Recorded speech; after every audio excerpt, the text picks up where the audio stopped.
All right. Like, share, subscribe. Day after the Super Bowl, and we're gonna talk about that. Shout out to Line J and basketball community. This is O'Head Podcast. We're just gonna go ahead and just get into it. Shout out to everybody. Um, yeah, it's crazy. Um,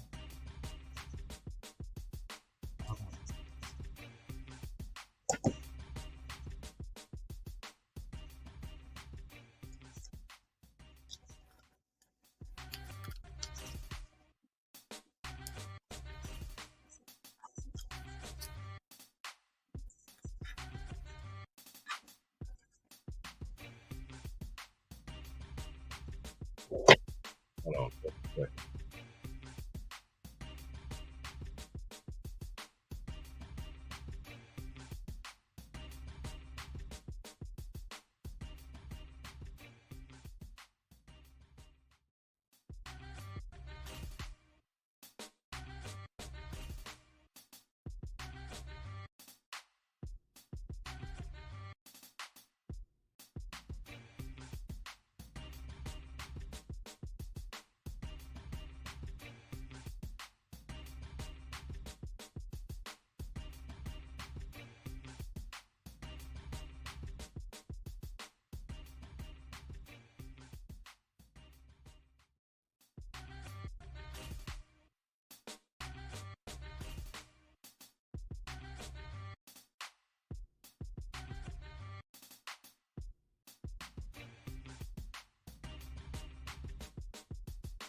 All right, I'm back. I'm back.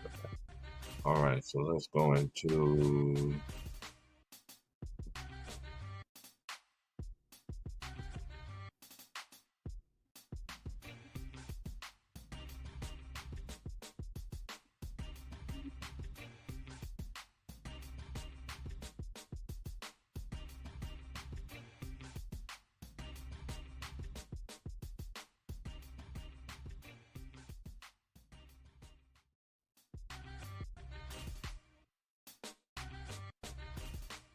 All right, we're just gonna talk about. We're just jump into college basketball right quick. Um, Dayton got this is Friday. Dayton got upset by VCU 49-47. Nevada upset San Diego State. And let's go to UConn beat Georgetown Saturdays 89-64. Purdue beat um, number two team in the country. But both been 1-2. The only teams that been number one this year so far in college basketball. North Carolina beat Miami 75-72. Kansas beat Baylor 64-61. Houston beat Cincinnati 67-62. Tennessee got upset by Texas A&M 85-69. Marquette beat St. John's 86-75. Arizona beat Colorado 99-79. Duke beat Boston College 80-65. Michigan State upset Illinois 88-80. Um, Rutgers upset Wisconsin 78-56. That was a shocker. I had to go back and watch that game. Yeah, that was a shocker. Florida beat Auburn 81-65. Upset them at home. Florida has some good wins last couple of games. Iowa State beat TCU 71-59. South Carolina 75-60. They beat Vanderbilt. Alabama beat LSU 109-92. Gonzaga upset Kentucky. Denver 89-85. Creighton beat Xavier 78-71. BYU beat K-State 72-66. Utah State beat Boise State 80-61. Texas Tech beat UCF 66-56.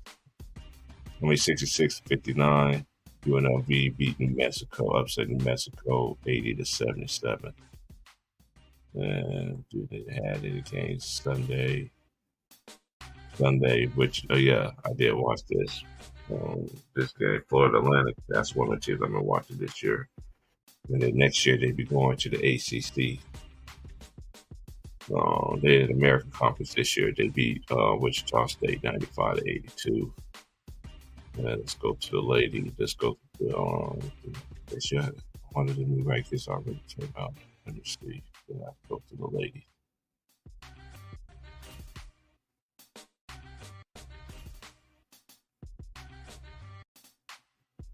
Well, they got the new rankings out here, so I'll just go to the ladies right quick.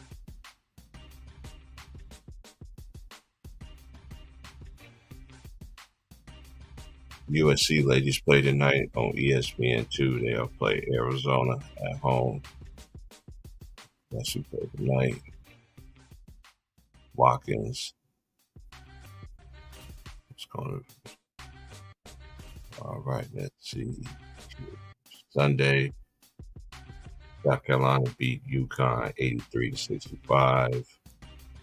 Nebraska upset Iowa 82-79. NC State beat Pittsburgh 83-47. These are yesterday's women's hoops, college hoops. Oregon State upset Colorado 65-59. Ohio State is 80. They beat Michigan State 86-71. Stanford beat Washington State 73-58. UCLA beat Arizona State 78-45. Notre Dame beat Florida State 98-94. LSU beat Alabama 85-66. Indiana beat Purdue 95-62. Syracuse beat Louisville 73-72.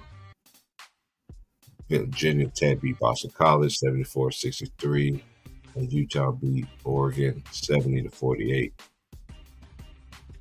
Let's see who plays Saturday. Saturday, Texas beat TCU 65-43. K-State beat Oklahoma State 69-68. Baylor beat West Virginia 65-58. Gonzaga beat Loyola Marymount 71-47. Creighton beat DePaul 88-59. Oklahoma beat Iowa State 86-72. Princeton beat Pennsylvania 67-54. That was Saturday's games. And Friday, Colorado beat Oregon 90-57. Stanford beat Washington 63-59. UCLA beat Arizona 66-58. USC beat Arizona State 81-63. And Oregon State beat Utah 58-54. Oregon State ladies are playing good ball right now. They find their identity. I've been watching them too. Oregon girls is down this year, but Oregon State do got a good team. I like their team. But anyway, that's only one game tonight. I'm just waiting on to see the rankings is and everything. What's good with everybody, man? Everything's good. I just had to get to where I had to get off get off it. Yeah, I'm gonna drop the link here in a minute.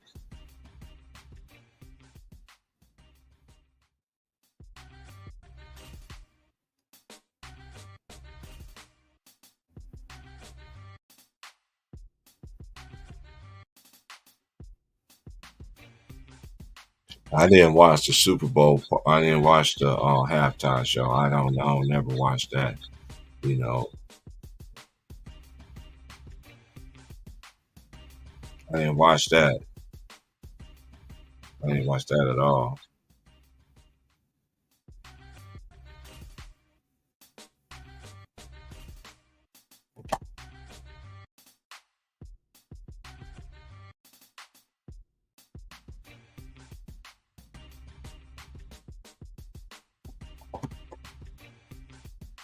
Let me see who played in the league tonight.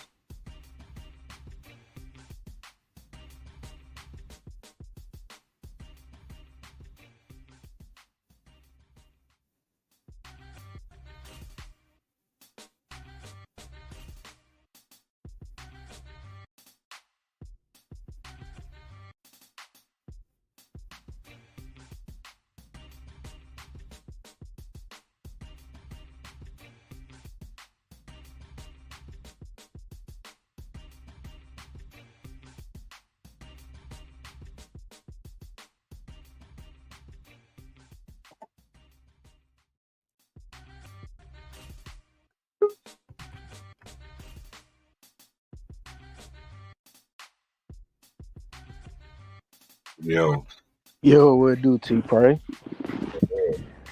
Man, I had got that message you had sent me, man. That shit crazy, bro. hey, it be like that out here, man. We ain't even gonna talk about that, Yeah, G. we talking about. I was Yeah, just they entertaining that did shit show him earlier. last night.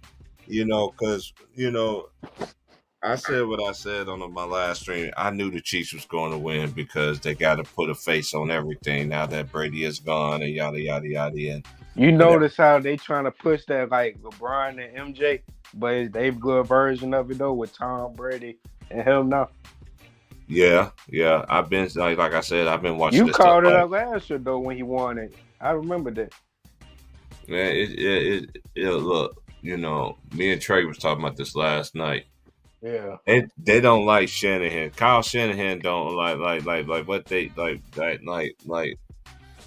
And then once old boy went out too, I was just like, because to me it's just like, Who had went out? To my Debo? no, I'm talking Oh, you about talking about Greenlaw? yeah, when Greenlaw was out, I was like, yep, there's it. That was my notion right there in myself. I was just like, Bro, because he was jumping up and down. I think then he ran. Then he got yeah, he hurt was or running whatever. to the field. He was running Yeah, to the field, and then they said it's Achilles, and it's like look at all the 49ers players it's just like it, to me, I know how to take the fanism out of it yeah. and separate it from sports. Yeah, you're gonna be a fan, but then at the same time, you begin to just get to see the shit unravel. Because I've been watching this shit ever since I was growing up, and I was like, man, this shit don't even seem right sometimes. You know what I'm I saying? just finna say, cause I know you've been watching the game for a while. You know, I'm young or whatever. So, was it totally different back then compared to now? Like as far as like the games don't feel rigged or whatever back then. Um, I would say no. The game's always been rigged. Oh, they To me, always have. yeah, they always have, especially in the football. I'm just talking about stuff that we know. Some people say basketball, all that other stuff, yada yada yada.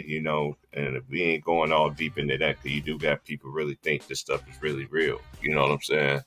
And the people that don't think it's real, we looked upon as haters and all this other stuff. You know what I'm saying? And and and you saw Taylor Swift more than you saw anybody from the 49ers. Like the whole thing, like even when they was completing the pass, they all said Kelsey, and then it wasn't even Kelsey, and they still show her and her little crew and everything like that.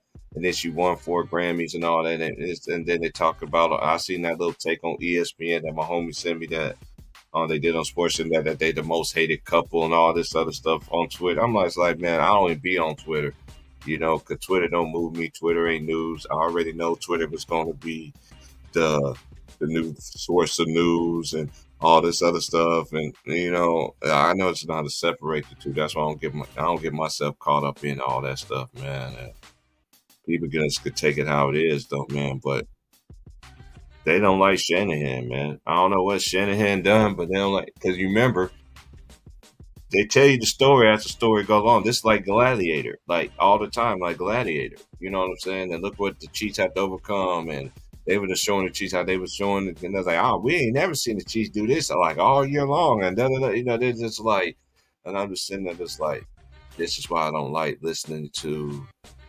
the commentary, but I had to listen to it because it's now that I'm older now. It's just like it's just like, oh my, especially in the NFL, it's just like, even basketball. A lot of people say it did in that too.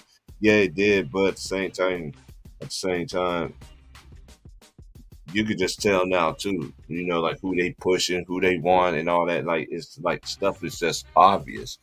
You know what I'm saying? But a lot of people don't see it that way.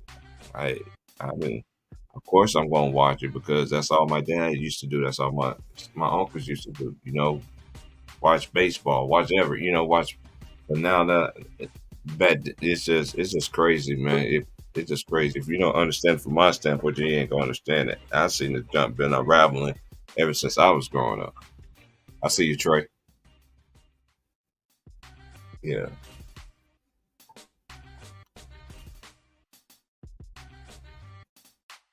Yeah, let me see who playing the lead tonight. Okay, Philly played Cleveland. Um, the Pacers played the Hornets. The Spurs played the Raptors. Chicago played ATL. Atlanta. Denver played Milwaukee. That's gonna be on NBA TV. Hold on, let me see somebody else coming in. Hey, you got two of them, bro. Which one you want me to take off? Oh, it don't matter. I don't Okay. think you could hear me at first. Oh, I can hear you. Okay, cool.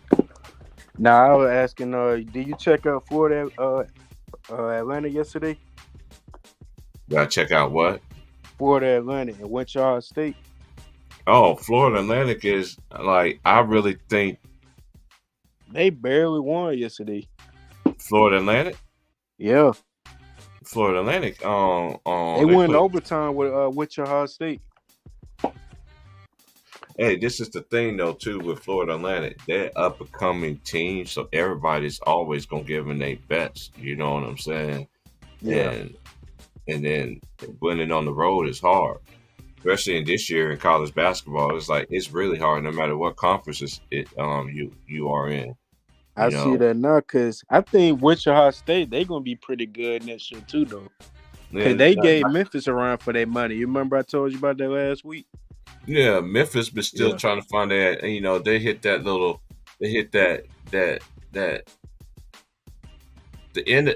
The end of the season is so interesting in college basketball because that's what I love about college basketball. It ain't how you start; it's how you finish.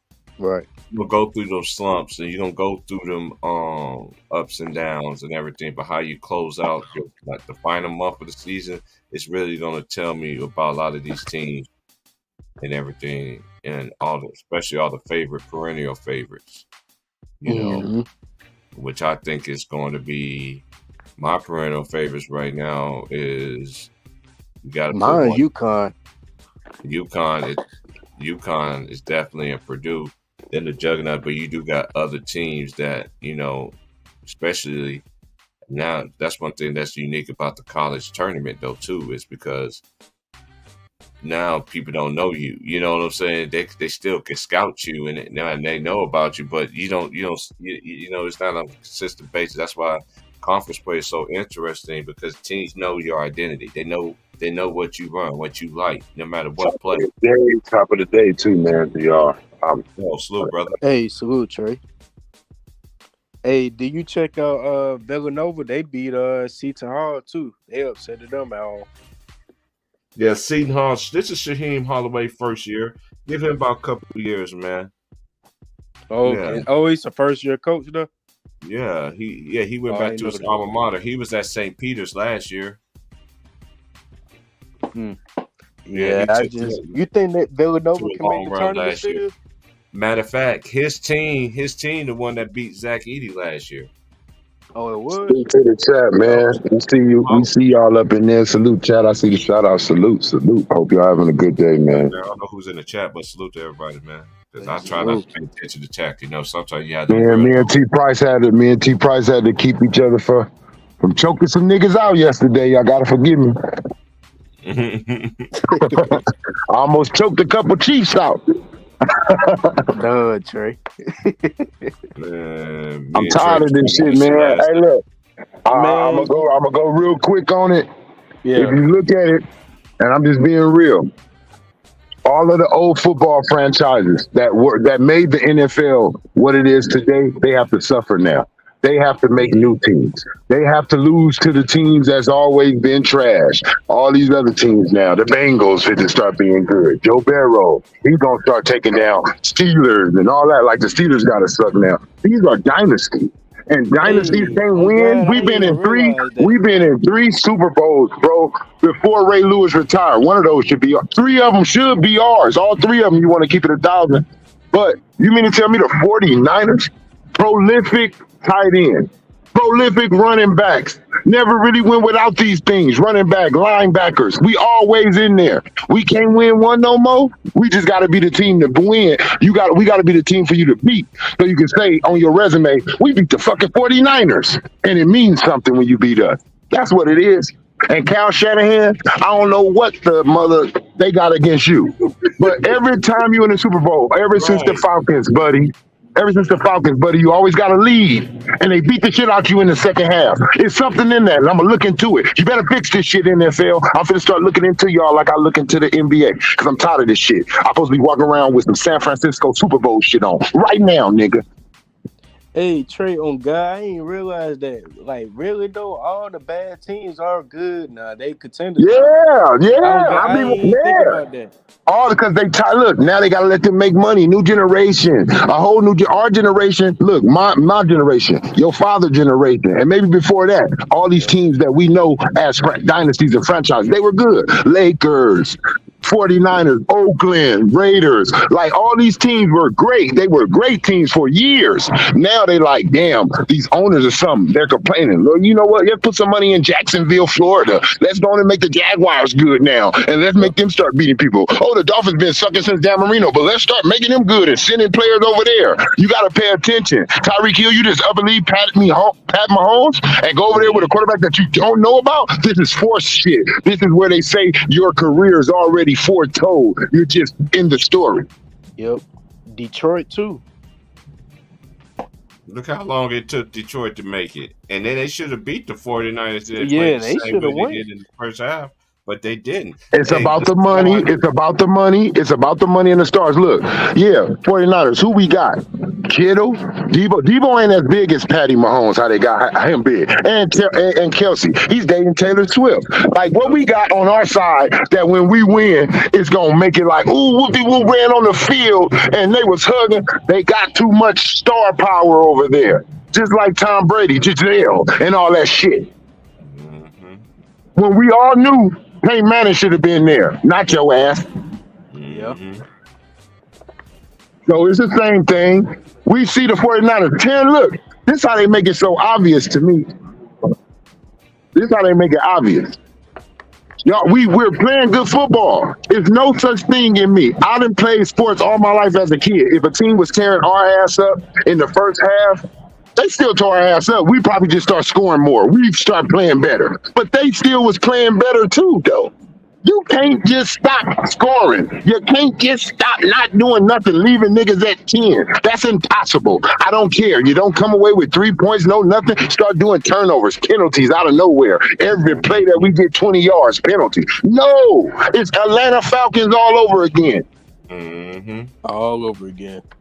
I see it, and it's always with Shanahan. This is Mike Shanahan's story. Look, I'm gonna tell you, me and T Price are talking about this. Andy Reid used to be Cal Shanahan. Remember when he was going against Bill Belichick? They was like, Andy Reid is great at these plays, but he's going against the master. That's how they was talking about Cal Shanahan. He's great at these motion plays, but Andy Reid is a genius. You're the new Belichick, and this nigga's the new Tom Brady. They fit to make the Chiefs the new pay. That's how it's gonna go. And probably it's been like that. Maybe Joe Montana was the first Tom Brady. I don't know, but I know it's patterns now. They gotta make sure that it's a dynasty team in every generation. Now the Chiefs gotta be a dynasty. The Patriots always got their ass whooped. I would never pick that team on Madden. What Patriots? Skip past them. Who the fuck is on that team? I don't even know. Now they made them a dynasty. Now you can't talk football without the Patriots. Now you ain't gonna be able to. You already can talk football with the Chiefs, but now it's for sure they're a dynasty with this nigga. Now who's next? Maybe Joe Barrows, whoever, but they gotta have. They gotta give him a bad guy. That's what we're watching, people. We're watching WWE. We're watching wrestling. The Rock and Stone Cold wouldn't have been shit without Triple H fucking up shit. Mm-hmm. He made them bigger by being in the way, making us mad, playing with our emotions. Damn, he cheated. He hit him with the chair. The ref didn't see it. Yeah, look, they cheated. They called a flag. Y'all didn't see it? Yeah, the ref cheating. Yeah, it's same shit wrestling. Damn, ref. You didn't see his foot under the rope? Nope. Then this is another thing, too. Pat Mahomes said on the post-game interview, he talking about we're looking for the three-peat. So they Taylor Swift and Taylor Swift and Kelsey both got a damn Super Bowl. She won a goddamn album of the year, and he won a Super Bowl. Look, baby, we both got 4 of them. Yeah, come on, man. You got to see it leading into there. Now the Swifties, that's what they call them, the Taylor Swift, the Swifties. They got a Super Bowl, man. Now look, all they did was give her, Taylor Swift been ratting around all her life. Jake Gyllenhaal, this dude, John Mayer, all these niggas you done had in your life. Now they want to make her a married woman, like make her start looking like she ain't no hoe. Taylor Swift, I know all the mans you've been with. Now they want to make her a power couple man. See, a Super Bowl winner, power couple. Same thing with Tom Brady. But when did that shit end? When Tom Brady couldn't play football no more. Wife said, I'm out of here. Now, when you can't play no more, Chelsea, and there's no more people paying attention for you, you can't act, you can't do nothing else.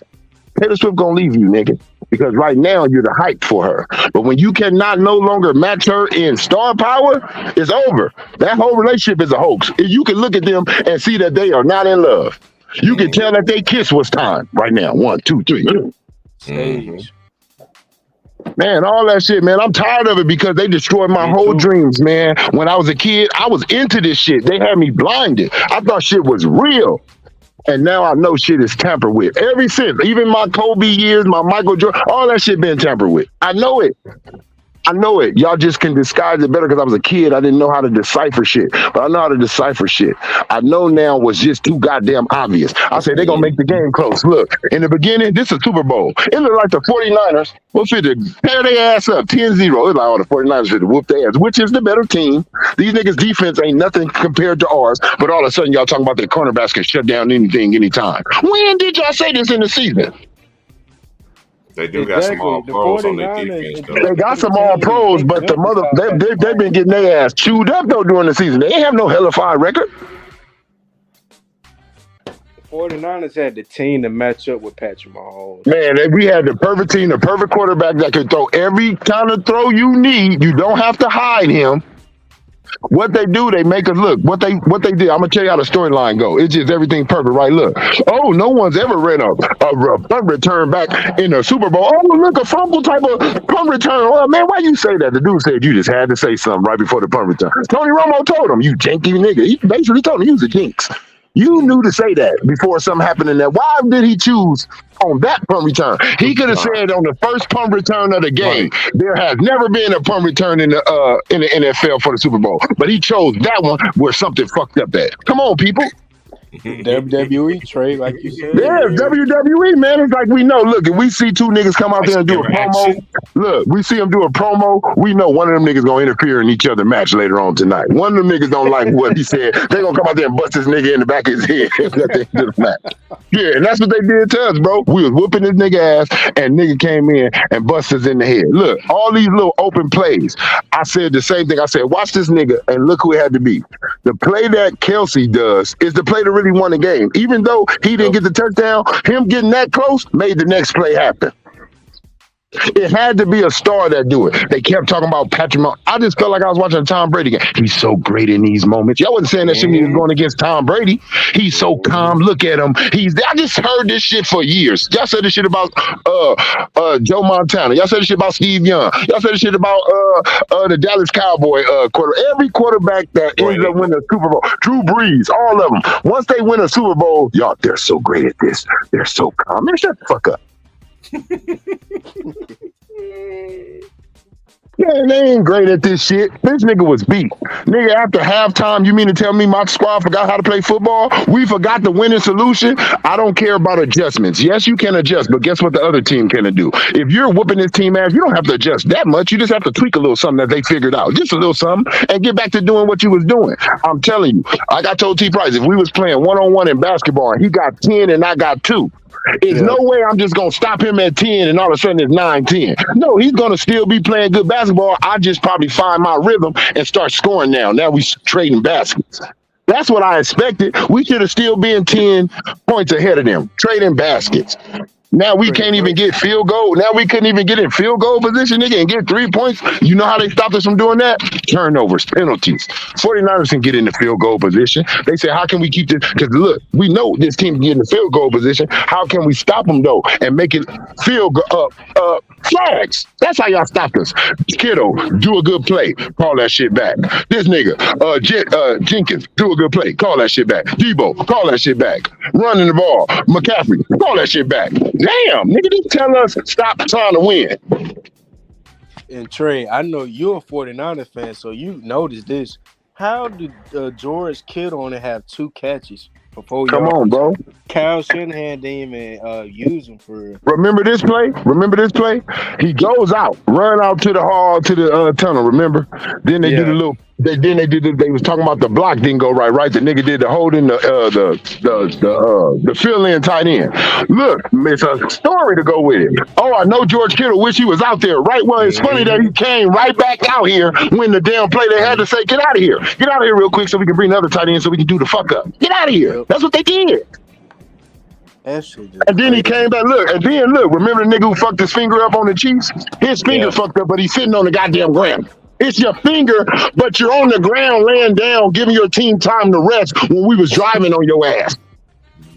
Then you didn't even try to get off the field, nigga, knowing that's the rules. If you injured and you call an injury timeout, that player got to leave the field. That nigga tried to get up and get right back in the next play. You can tell that defense was getting tired too, boy. They was. I said, look at this. They resting, bro. I said they resting the niggas, and this nigga talking about his finger. What's wrong with his finger? They never said nothing about his finger again, huh? They didn't interview him and say what happened. Nothing. Nigga, it was never your finger. You just said that. Pretty much. Come on, bro. That's why I'm gonna leave it alone. And look, and this shit is in every sport. This ain't just football. They just all the rules are different, so they gotta cheat differently. That's all in these different sports. They can really cheat with that flag, and you feel me? And the referees, look, you can't help too much. The game. Yeah, the referees, even with the Lakers, y'all niggas got the most fouls. Y'all head and shoulders above niggas. The Knicks are they average about 330 plus on free throws, and y'all like 7 something. The Lakers, like how they get it above niggas, man. And y'all ain't even the number 1 team driving. Y'all not even doing physical plays. How the hell is this happening? The same thing. You go look in LeBron James' career. That nigga's been getting fouled to the playoffs his whole goddamn career. Damn.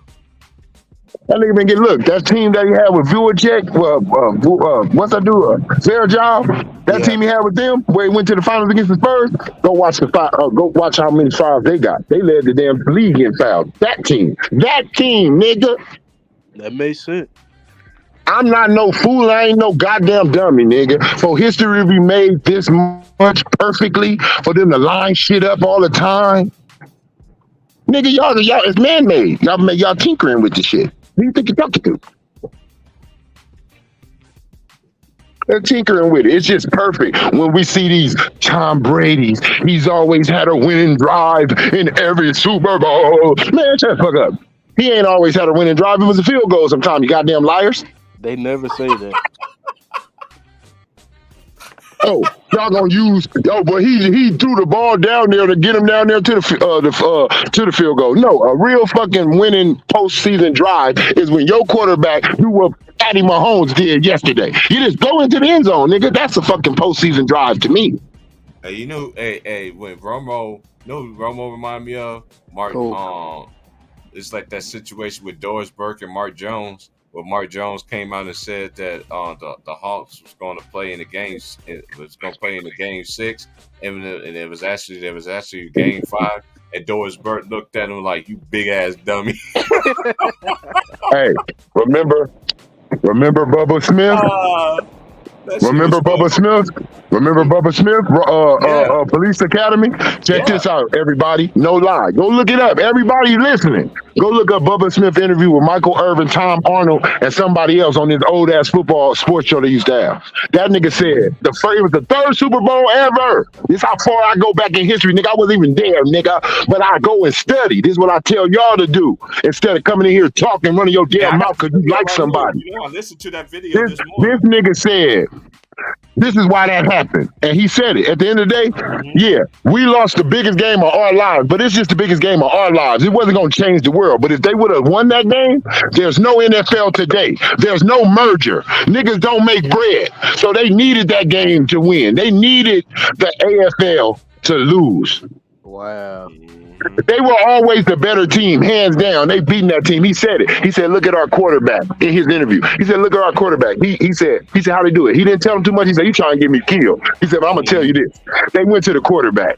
He said, "They can always be the quarterback and the referee." He said, "How I know?" He said, "You go to that last play." He said, "When they always show the Super Bowl, they always show that one play." He said, "You will see our receiver. He's the primary receiver. Ball supposed to go to him." He said, "Our quarterback never looked his way, threw a damn interception. The dude in the middle of the end zone waving his hand." Now, he's a primary receiver. The play is for him. Why you didn't even look that way? Because they got to you. They also got the dude who hosts Wheel of Fortune. He used to have a talk show back in the day. I think he stepped in. He used to have a talk show. He interviewed a dude who used to do interviews who found out about how the mob bosses, a dude named Don Nelson, who was rigging 32 Super Bowls.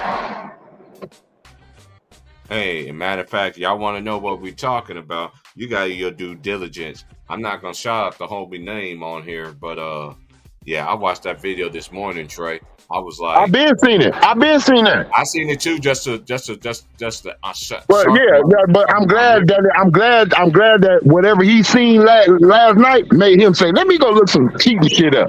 Mm-hmm. That's what you see. When you see stuff like this, it lets you know people.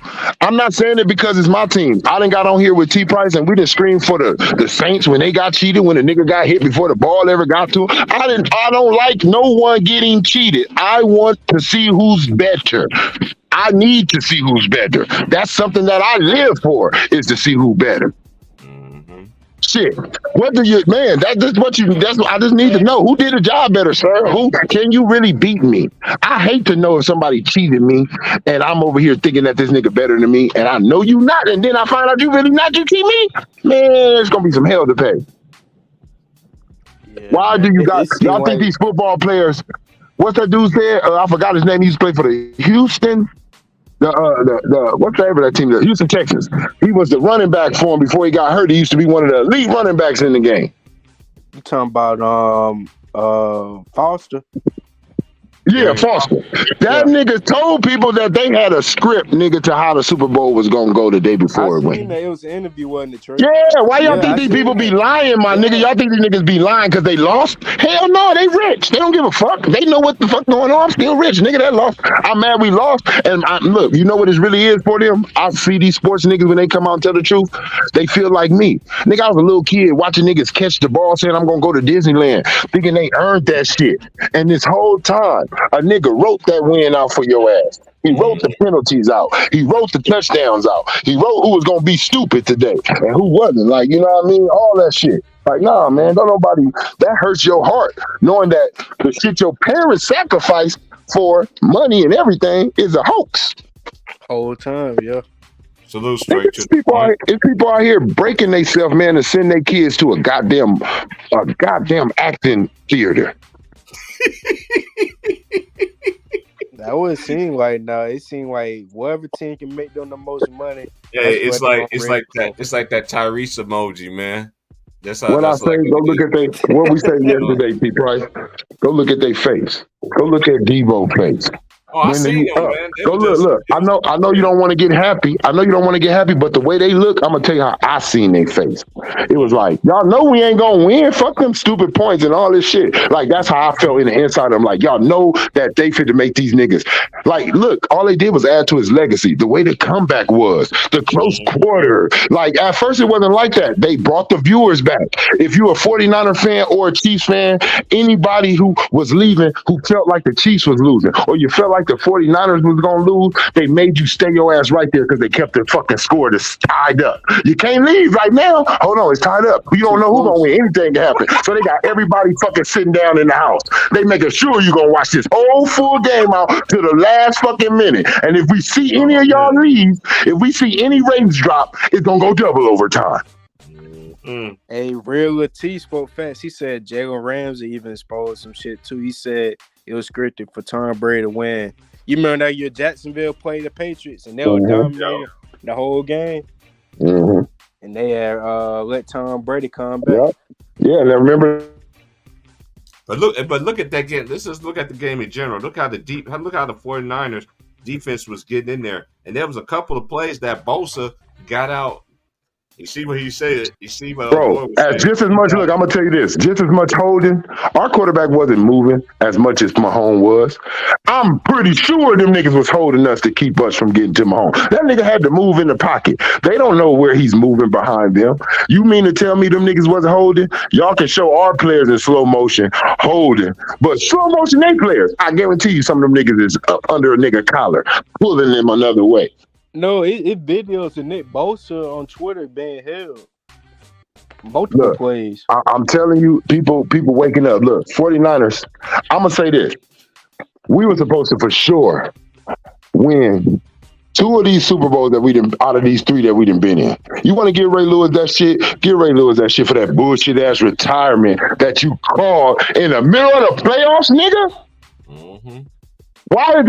Anybody else will say that's a distraction to your teammates. Why did you do that?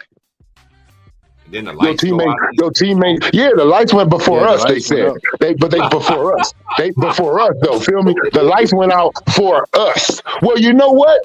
This nigga got retirement power going on up in here. This nigga done told the league I'm retiring. He's looked at as one of the greatest football players ever. Of course, they're gonna send your ass home happy. We got 2 brothers in the Super Bowl. All this history that they made happen. Why they call it his story and not just story? Why it gotta be his story? It's your story, nigga. It ain't really what happened. It's his story. That's what they telling your ass. Yep. Just like when Peyton Manning last hoorah against Cam Newton that year. Where he could they made Cam Newton suck. You seen Cam Newton, everybody talk about that one play. Look, now we done seen Cam Newton run towards linebackers, nigga, and hit them. Oh, good. You can tell that nigga was told not to win that game, bro, and outplay him. Because when that nigga ran that ball, we know it. This is the Super Bowl. If it's any game you get hurt in, it's this one. You should have dove on that, Cam. He faster than everybody on that goddamn court, on that field. And he stuck his foot in the dirt and backed up away from the ball and let everybody else dove on it. I said, this some bullshit.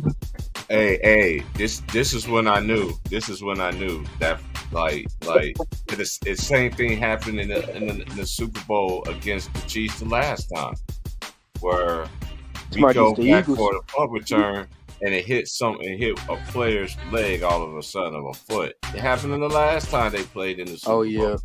And it happened again. With Alex Smith when the nigga hit his knee. Look, Alex Smith. It's like, look, bro, it's too much. Oh, look, no more. It's not no more just clean wins no more. It's always some funny shit, and that's why I never counted Tom Brady as the GOAT, because it was always some type of big heinous crime that went on. The Tuck rule. Oh shit, they called this and they really don't. When did that rule come? Like, when you get that, I'm not giving it to you. I look at that shit with like LeBron. It's always asterisks on you niggas shit. Y'all niggas ain't never clearly won. It's always some damn you like some shit that hits the news, hit the fan, and it stinks so bad. It stinks for the whole year, no matter how much you wiped it off. My favorite one was Tuck Rule, because Charles Worcestershire already had a Super Bowl. Look, same thing they did with I remember when they cheated. They wanted Jerry Rice to retire, bro, and that nigga had a streak of always catching a pass, nigga, every game. Nigga, they wanted him to retire so bad that the Oakland Raiders shut him out theyself, nigga. Act like he was getting D'd up to where they couldn't throw him one pass, nigga, to keep his streak going. That's when he retired. When he seen that y'all broke my streak of catching at least the ball once, y'all can't just give me a little bullshit hitch pass so I can keep my record going, because they doing it for LeBron James to keep his goddamn 10 double-digit points going. Y'all did that to the great Jerry Rice? I know it's scripted, bro. Everything is scripted to win. Y'all, because there's too much money on the line. It's too much bread on the line for a nigga just to take it by faith. Yeah, that's what it is. It's too much money on the line for a nigga to just let faith and nature take its course. Too much money on the wood, nigga. We got to make sure who wins. Hey, I remember James. He was on here with y'all too. He was speaking the same stuff y'all talking about, how it was rigged and stuff. Why you think some of them dudes just be lying? Ricky Williams. Oh, I'm retired to smoke weed. Man, that nigga probably retired because he found out the shit was a hoax and was like, I'm not fit to do this. Busting my ass for y'all to tell me to keep losing for a nigga so he can keep getting his legacy bigger because of the nigga that I am, and he's beating me. Think about that. Why is Tom Brady looked at so big? Because of the quarterbacks y'all put him over. Not he won, y'all put him over. Everybody knew Peyton Manning was better than you. Peyton Manning literally ran his offense for real. He didn't have no defense. And the years that the nigga had a full team, defense and offense, he always beat your ass, Tom Brady. Yep. That's right. And that Denver defense was underrated, man. They had dogs everywhere. When they had Bob Sanders and all that shit going on in the Colts and all that, nigga, when they had a defense, nigga, they couldn't mess with him. Nigga, all that shit he had, nigga, he made quarterback. Everybody keep on talking about, look, remember Marvin Harrison? Now he was but that nigga made, what's his name? The other one, he made him. Reggie Wayne. Yeah, he made him be the new Marvin Harrison. He made that nigga an elite one, and any other dude that came there. Peyton Manning made your name. Now your jersey is gonna get bought out here in the street, and another team gonna want you as a receiver after he threw that ball in your hands. Now I ain't gonna say you caught it. He threw it in your hand. Boy, Peyton Manning was a gunslinger, man. Man, I'm telling you, I think he's the smartest quarterback ever. Like that in college too, and in high school. Oh yeah. You can tell, bro. Sometimes you can just tell the way dudes walk off the court. They know, like, nigga, you know I'm better than you, and you know y'all niggas shouldn't have won. Like, it's just things like that sometimes. And I just feel yesterday, the wrong team won. The wrong team won, but I know what y'all doing. Yeah, there's no one in the league to compare to. Now Tom Brady is the status. He's the statue. He's what you chasing. So they have to give niggas rings early. They got to give niggas rings early. Niggas got to get 3 rings quick so they can hurry up and say, well, you think he can catch Tom Brady? It's no more catching Joe Montana. Little 4, 5 rings. That ain't shit no more. It's all about catching Tom 7.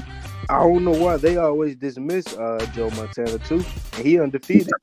Man, he undefeated. Nigga never threw an interception in the Super Bowl.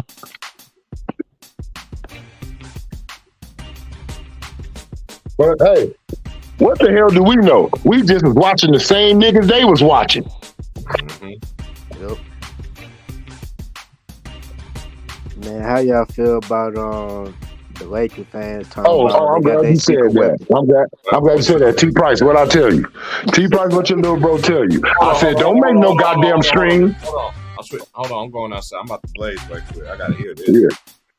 Nah, they were saying they got their Look. secret weapon where Spencer did with it now. Yeah, look, I'm finna tell you. Look, me and T-Pac talk. He said, yeah, man. He said, I got to go on up here and make a stream, man. Lakers ain't do shit. I said, no, they ain't did nothing on Kobe Day because Kobe wasn't a traitor. So they ain't do nothing on that day. They like, Kobe ain't no traitor. We ain't doing nothing on Kobe Day. He didn't trade. He didn't ask for shit. We gonna honor that today. But I told him, don't make no thing. I said, the Lakers always got something up their sleeve, bro. I said they always do some magic move out of nowhere, sign a nigga that ain't even playing no more or something. And look what happened. Told you don't make no stream apologizing to these goddamn fans and chat talking about my bad, I was wrong. No, you're not. Watch the Lakers do something. And they did something. Told you don't do nothing. How you feel about it though, Trey? I feel like nothing. It ain't about these players that we bring in. It's about our star players that we have. Didn't matter who they brought in with. Look, they switched out the small forward every year in the starting position. Glenn Rice, J.R. Rice. We had a new nigga in that position every year. Did it matter? Nope. Because we got Kobe. You know why it didn't matter? Because we got Kobe and Shaq. Even though we didn't win with Karl Malone and Gary Payton, and they were old. Did it matter? No, because we had Kobe and Shaq was going to still get us there. Y'all niggas is just support. So at the end of the day, why I don't feel like we got AD and LeBron. I don't give a fuck who they got. We got AD and LeBron. Why they ain't coming out my mouth? Because I'm pretty sure the Lakers had two niggas all the time, Magic and Kareem. You don't think back in the day my daddy wasn't saying, I don't give a fuck, we got Magic and Kareem, nigga. What? And now Kobe come, nigga, we got Kobe and Shaq. Shaq and Kobe, whichever way you want to say it. But now, is anybody saying we got LeBron and AD? Hell no. They up here talking about we need some more. Could you imagine niggas saying, could you all imagine niggas saying we need more with Shaquille O'Neal and Kobe? No, none of this. Not even. They would take that. Kobe and Shaq would have took that as a slap in the face. Y'all niggas need Tim Duncan over there with y'all. What, nigga? What? Y'all niggas need KG. Y'all niggas need this. Nigga, they would have been like, nigga, you need these nuts in your mouth. Pause. Hey, I know y'all dudes was busting y'all mayonnaise on them napkins when Alicia Keys got on stage with Usher. Y'all women too. I don't think nobody, I'm gonna be real. I don't think nobody want Alicia Keys' ass. I was hearing so many people talk about that. I was like, dude, I told the homie, I was like, dude, I don't even want to talk about that. I don't do no Super Bowl gossiping. Yeah, I don't do that too. Let me tell y'all something. We don't live in that world. I'm gonna tell you why everybody who feel like that. Everybody who's saying, what the hell is wrong with Usher? We live in a real world. We're not in their matrix. They are entertainers. They actually do movies where they have to kiss other women and men and they still married to somebody at home. And they gonna see this movie. Sex scenes, booty out, getting clapped, all that. They are entertainers. So at the end of the day, they've been doing this shit since they was kids, kissing people that ain't nobody to them and they got somebody at home. So you can't look into him behind her being into their song because even when they made that song, they both was dating somebody else. Nobody was saying they was fucking in the video when they was hugging up on each other in the music video. Right. This is entertainment. You got to understand how to separate that. And if they was doing something, y'all think Usher and Alicia Keys are going to say, fuck it, let's tell everybody like this? No. What Usher was doing was trying to make sure he performed a great Super Bowl like everybody else and be into the song. If y'all didn't notice, Alicia Keys sounded horrible. He had to save that shit.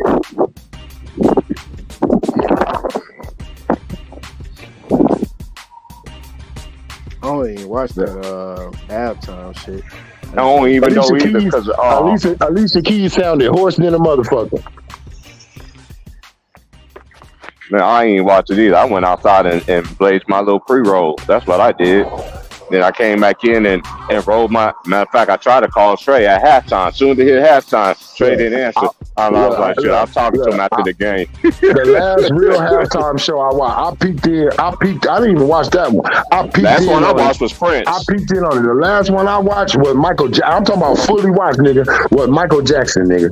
Was when that nigga spent around like 50 times and stopped on a dime, nigga, and just started screaming. I was like, this nigga's the best.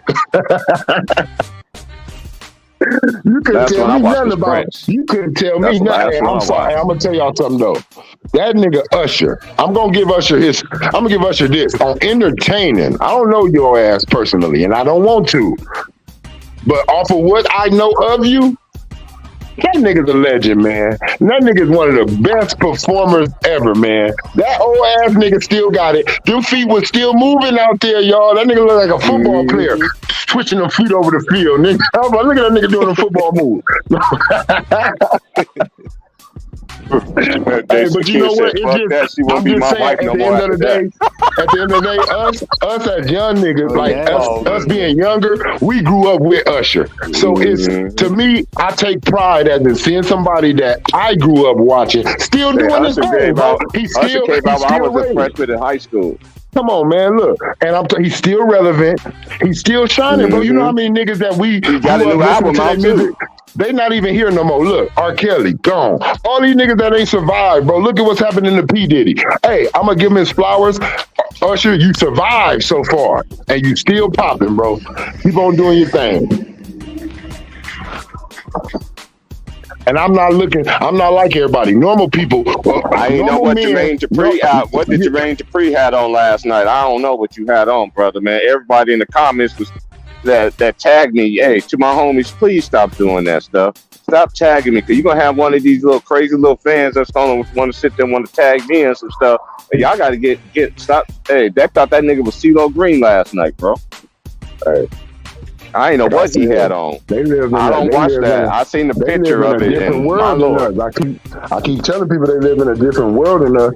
So at the I end of know the day, they that they nigga looked don't like he had look. on good. He was like he had Yeah, on what we look at ain't he looked like he normal. had on Look, one of them 50s and 60s overseas what we ass look at ain't. uh, dresses They on shit and is shit. normal to them, man. They are actors. That's why I keep trying to tell people. Even your singers and shit is actors. You'll be surprised who's been on Jerry Springer and all this shit. D-Ray was on Jerry Springer. Like, y'all be Hmm surprised. These niggas go to low-level acting shows. And then when they get graduated, next thing you know, you see them on Hollywood and shit like that. They got hmm places for these niggas to practice. You just don't watch these shows. You don't watch the little small movie channels and shit like that to see when they just barely starting and they been doing this. Some of your favorite singers probably really ain't even a damn singer, is an actor.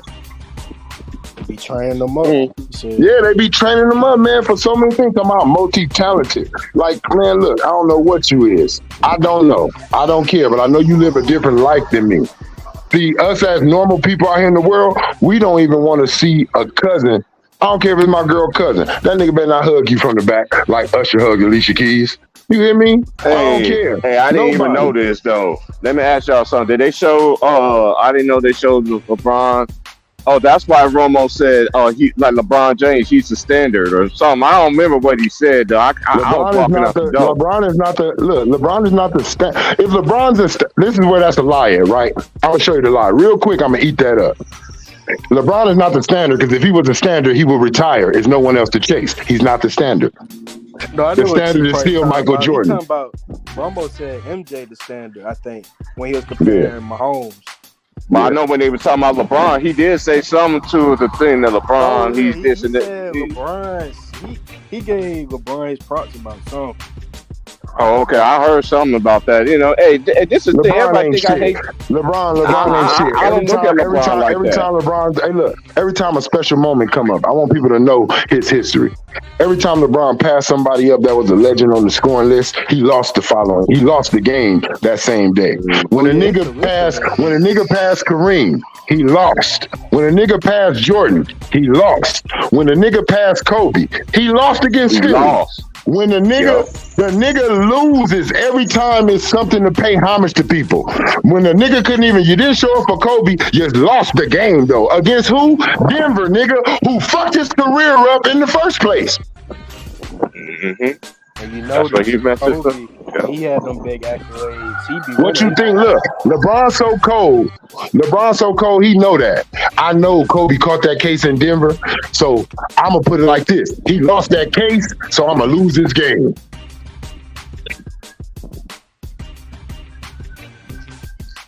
That nigga's an evil ass man. And did you see Dante Jones coming there capping for LeBron James? What This he nigga I said? don't said, even listen to Dante this Jones. nigga Dante Jones got an interview, and he I remember you said, played that dude Dante Jones. I remember you played with yeah, you played with but he have a Jason new one. Williams Yeah, this nigga got a new one. This nigga got a new John one. He was Levy, just now talking about the Master 3-1 Champion. comeback, right? He was on Mhm. LeBron James' team on the 3-1 comeback. This is the same nigga who pushed Kobe in his back when he was in Denver. This is the nigga who was fouling the shit out of Kobe in that series. Well, this nigga come out and say, Tyronn Lue was in the Eastern Conference Finals. The nigga skipped past that Oh, team. yeah. Like he knew that they were just going to the finals and said, I know how we gonna beat Golden State. Now, Ty Lue got a whole different story other than what Dante Jones said. He said, Dante Jones said, LeBron goes dark, man. He's just, this dude so focused, like he's capping him up. This dude so focused. This dude do this. This dude do that. And then we're eating, right? Because we like always eat together, right? LeBron said, hold on, and just went somewhere and worked out, got on the stair climber and just started climbing, then came back dressed in sweat. And He then, didn't say that, did he, man? Come on, yes, man. he did. Yes, he did. Yes, he did. Hey, he said, LeBron came back. He up here drenched in sweat, sweating. He said, so I'm looking in my mind. So y'all sat there and waited for him to come back. Y'all finish y'all food and just sat there waiting for him to come back and then watch him eat sweating and everything, working out. That's not like bullshit. What he did, and he said, and we had a game right that same night. I said, what he did was we ain't got that what in his ass so he could be ready for the game. And that's why he was sweating, because getting that shot in your ass is a motherfucker. Then we all know that Ty Lue didn't say nothing that you said. You try to say like LeBron was focused for that series. No, Ty Lue said that nigga wasn't focused. He had to get in LeBron's ass. Ty Lue said he told him, do more. Stick Draymond Green. Stop turning the ball over. So what the fuck are you talking about, Dante Jones? Liar, hands on fire. Why you and Ty Lue got two different stories about that series? You talking about LeBron was locked in, laser focused. Ty Lue said he had to wake his ass up. He Something said, ain't you right. seen Trey said LeBron probably got the best motor of all time. Something like that. Yeah, he do. You can have the best motor of all time when you got the best chemicals of all time. Shit. Shit. You have a high octane motor, nigga. Allegedly. That nigga got a high octane motor. Allegedly. I ain't tried to get sued. Yeah, allegedly. Doesn't know. Allegedly, no, look, this is what I'm gonna say. Allegedly, when you spend $1 billion or $1 million on your body, shit, it gotta be $1 billion by now, because he's been in the league for 21 years. So 21 million on your body, you should have a high motor. You should. Hey, I know. Hey, look, I wonder. Look, but this is what I want to know. Look, I want to know this though. How did Magic Johnson? How did Larry Bird? How did Kareem? How did Hakeem? How did all these dudes? Charles Barkley, Shaquille O'Neal, Kobe Bryant, Tim Duncan. How did all these other players that didn't spend not $1 million on their body get more done than your ass? I just want to know that though. How does that make sense? If I'm spending more bread on my body, should my body do more than yours? Shouldn't I get more out of my body than you than just a year? That's why I say he just got longevity stats and awards. You ain't got nothing when it counts. You know what I mean? It's like it's like all of us liking this girl in high school in our primes. But I got her, nigga, in our primes. I don't care if you're dating her when we're 45 and 50. She been ran through by now. Ouch. I'm just saying, same thing it goes the opposite way with niggas too. If anybody wants something, it's like having a car, bro. If you didn't get that car in 1985 when it first came out, please don't pull up in that shit right now like it still matters. I finally got that shit. Longevity. You finally got it over longevity. Yeah, you got to get it in your look. It was a reason when Mike. I was talking to Big Bro about this. When Mike lost to the Pistons in '89 or '88, the nigga had one of the most amazing series ever. He's scoring crazy, passing the ball, all type of shit, 40 points and all this shit. Did anybody care about that? Hell no, because he lost. He didn't talk about it. Same thing with Kobe. Lost to the Spurs 4-2. I forgot what year. 4-2. We lost to the Spurs. This was the last time we lost before we went to the finals. He lost to him 4-2.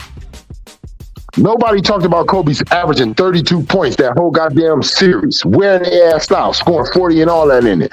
Nobody cared. Kobe didn't care. Why? Because we lost. Nobody giving an excuse to Kobe or Mike. We say Mike then. Back then, everybody was saying Mike ain't ready. Mike ain't ready. He can't beat these niggas. He ain't tough enough. Yeah, he ain't tough. The bad boy. Any great player. Any great player that was. Yeah, look. But it was all Mike. They didn't say Scottie Pippen and this nigga soft too. They just said Mike was soft. He ain't tough enough. And Kobe ain't good enough. He ain't a leader. He can't do it without Kobe. They didn't blame everybody else on the team. But once LeBron came in the league and they see him fall on his face in his first two finals, they said, damn, we got to switch the narrative. He ain't going to do it like them.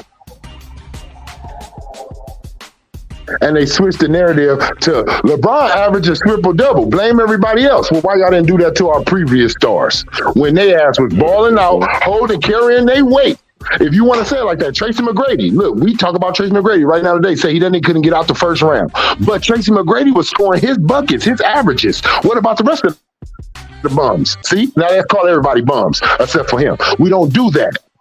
Yeah. So why the hell are y'all doing that now, nigga? Look, Allen Iverson. Man, Allen Iverson lost to the Lakers. The Lakers, Kobe and Shaq Lakers. Nobody put that on him like that. You got your ass whooped. You got your ass damn near gentleman swept. So what did anybody say? Well, the nigga had Mutombo. The nigga had Whoop-de-Whoop. Aaron McKee. Nobody said nothing about the other niggas. Ain't no stars. Ain't no other all-star. Mm-hmm. Nobody blamed it like that. They just like Allen Iverson should have stepped his game up. That's how niggas looked at it. We don't care you going against Kobe and Shaq. Beat them niggas. And it should have been the Raptors.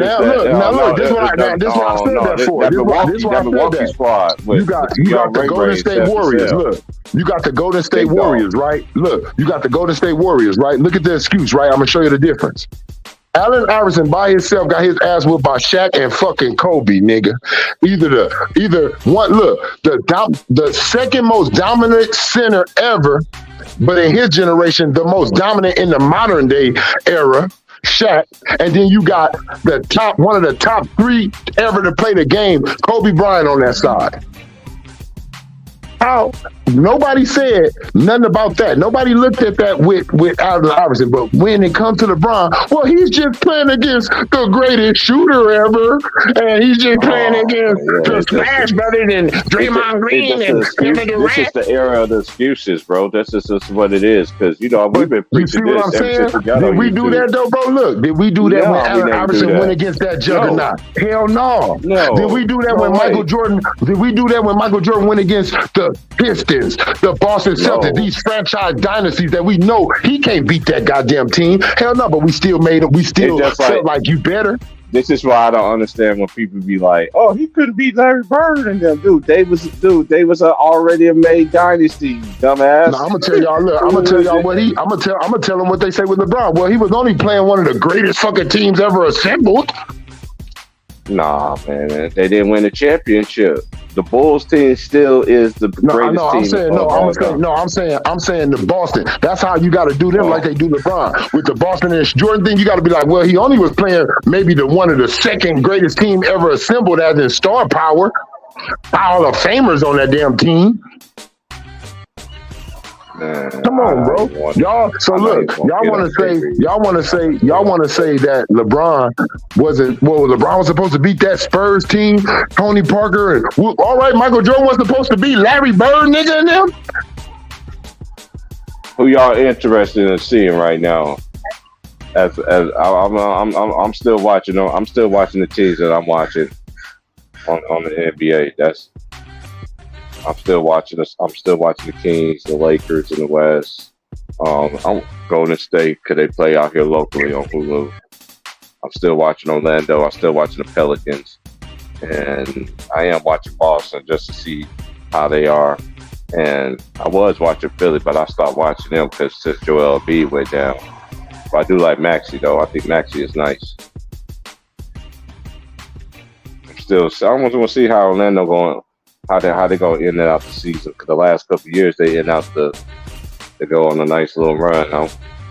They just gotta know how to win and close these games out. They still in that learning phase. Oh yeah, I'm definitely watching Oklahoma City too. See how they're gonna be, because they should be getting a lot of airtime on TV, but we know what it is.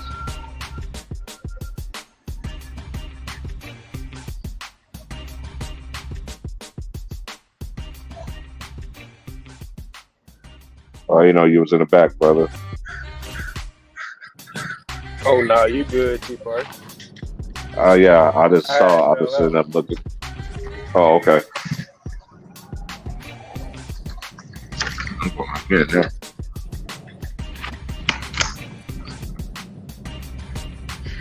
It's gonna be. But Let me yeah, look at the so standings right now. Who you why you watching think the right now? Thunder? Oh, Go ahead. no, I was saying, like you said about the Thunder. Why you think they don't show them on TV as much, even though they are top 3 seed? It's first of all, look how this gets to my point why the young generation disrespects the new the older past because they do it on TV. You know what I'm saying? The media, how basketball used to be, it really kept us really in tune. Because when I was growing up, man, playoffs, we didn't miss no playoff games. We see, like, hey, we played ball and all that stuff and everything like that. And when the playoffs was on, hey man, I'll holler at you later. You know what I'm saying? Because now, man, I'm not even a rush to watch that stuff anymore. You know, I just, you know what I mean? It's Not like how it used to be. from the media, from the media to the changing the rules and it's basketball. Look, that's what basketball is just unraveling, bro. Because this look where I'm coming from. Look how they marketed everything. It was think it was going to get better and better, but then at the same time, they didn't promote these young guys. They've been promoting the still LeBron and Steph, you know, and KD and you know, they still holding on to them instead of just giving these other guys, young guys, a chance. And then Adam Silver is signing another 5-year deal. You know what I'm saying? So I was just like, whatever he's in there for is like the shit that's going to shit show that we're gonna be seeing for the next even more 5 years with him all in it. You know what I'm saying? Well, I call him, he look like Roger from Family Guy. He don't even look human. You know, but that's just So that nigga look like, you said he look like Kevin Federline? That dude, man. He's not human, man. Yeah, Adam Silver gonna be there for another 5 years, so it's gonna be NBA gonna be another shit show. Look. Hey, when I heard him say he's gonna be there for another 5 years, I said, damn, that means LeBron is too. Shit. Adam Silver and LeBron, look, that nigga Adam Silver got that job and rode LeBron like he ain't never been rode before. He like, nigga, you gonna be my money horse. That's why he still promote that nigga. David Stern had too many niggas to promote. He knew how to promote all the talent he had. That's one thing I give him. In a world full of Michael Jordan, we still knew who Charles Barkley was. We still knew Patrick Ewing, Mutombo motherfucking ass. We knew who blockers was. We knew who rebounders were as stars, not as a damn just a role player. These niggas were stars and they blocking shots. Right now, do we look at JaVale McGee as a star? Do we really look at Rudy Gobert as a star? But no, they was back in that generation. They'll be a Mutombo type star where you know them, where they got waves and put their fingers up, shit like that. He knew how to put you out there. And David Stern used all that. If you good at blocking, I'm gonna put you in a commercial and make you block something. Yeah, they it's just unraveling, bro. It's just unraveling. I seen it. And I seen it. That's why they don't get the viewers. That's why a lot of people is not in tune into that. You know what I'm saying? They did it to themselves. What the NBA is, man, I would never imagine that it'd be so bad the way it is right now. Always a bunch of excuses. This is excuses. They don't have this. They don't have that. But they be hyping these players like. What I find it very interesting. The two greatest players in their generation needs help. You said the two greatest players, what? In this era, need help. That's all they be talking about. Man, all these players in this generation both players from Akron too. Hey, look, both of these players, all these players in this generation, they need more. They're supposed to be more talented, hitting the ball harder, throwing the ball faster, harder. But You're getting way more help.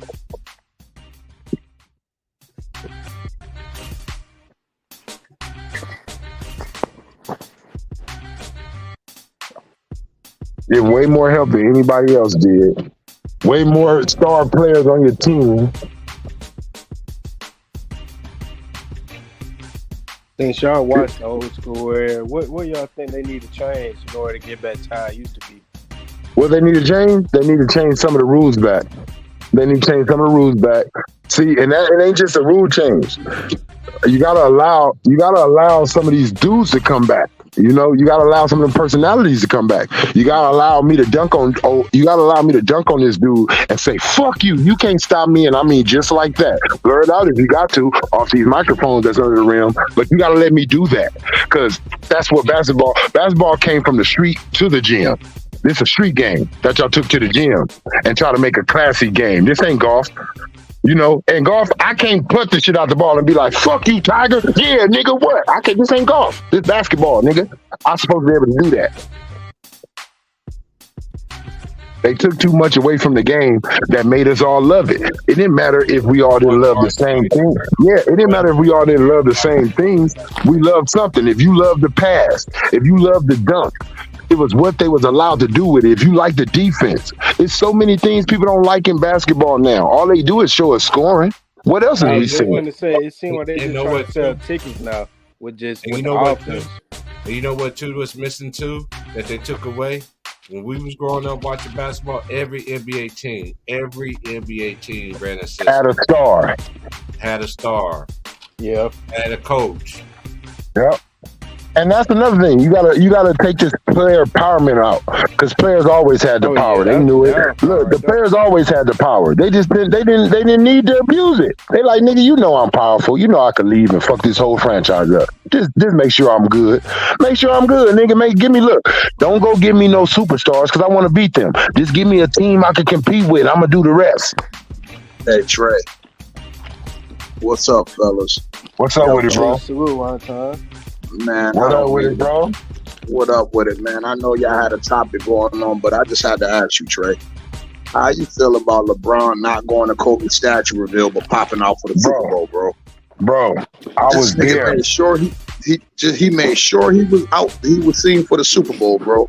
And this nigga didn't even show up to Kobe shit, bro. Like I said, he don't like men. We all look. You never like Kobe. You don't like your biggest. He's your rival. It's not Jordan. Kobe is the nigga that he tries to be. Who do they down? If he's chasing Jordan, why do y'all always step on Kobe the most? Because you're really battling Kobe, nigga. You never passed him. You hate Kobe. You try to come to LA and erase Kobe. You really feeling like it's no erasing Kobe out here. He big, nigga. Kobe bigger than Magic out here now. Kobe bigger than Shaq out here, nigga. You not gonna erase him. You can't fuck with anything. That's why he didn't care. Have my locker. Nigga, wear my shoes. You want my jockstrap? You can't replace me because you ain't me. You can't even do what I do. No matter what they talk about what you do, you can't do what I do. I could do what you do. I don't want to. Kobe said this before. You don't like my nigga Kobe. Cool. But stop faking like you do, though. Hey, yo, that shit was crazy to me, bro. I said, bro, Austin Reeves. You got Austin Reeves in there that never met this nigga. I left it alone.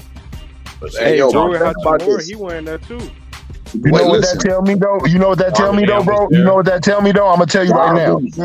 There, bro. After that happened though, look. After that happened, bro, I'm gonna tell you this: LeBron James is gone. After this year, he's gone. He cannot survive no more in LA after that shit. We're not gonna tolerate nothing from him no more. Yo, that's crazy, bro. I said, yo, this nigga popping out for the Super Bowl, but couldn't pop out for Kobe statue reveal. I said, and the shit was right in front of the game. I said, yo, niggas like, oh, his game day routine.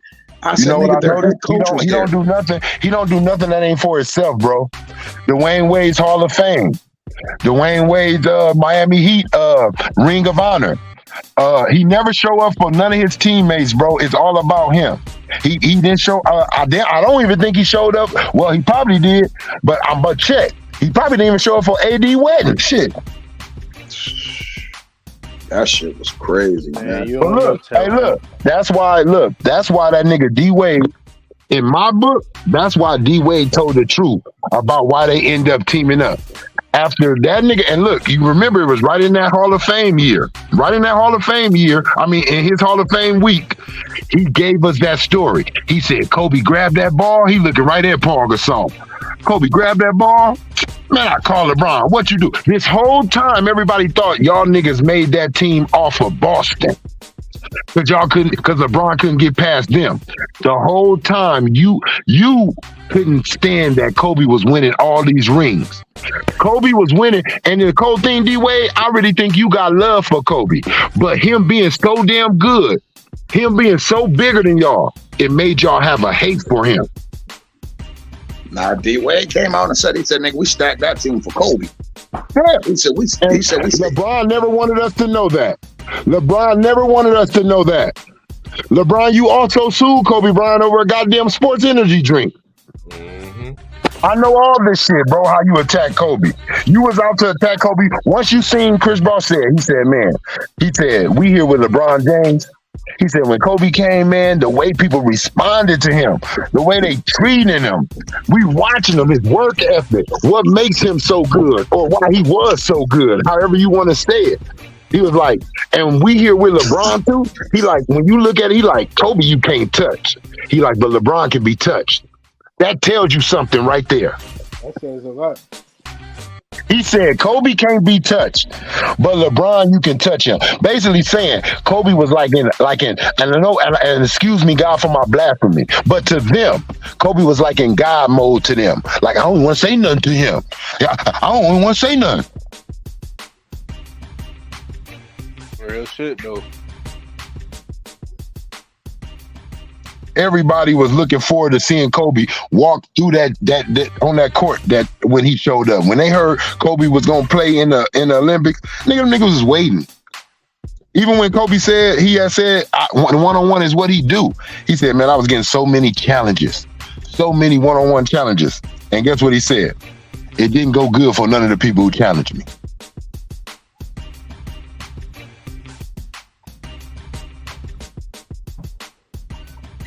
There's another thing too, Trey. You remember when he first came there, like he wasn't even on business. Like the other Lakers greats. You remember? That's what I said. People gotta remember.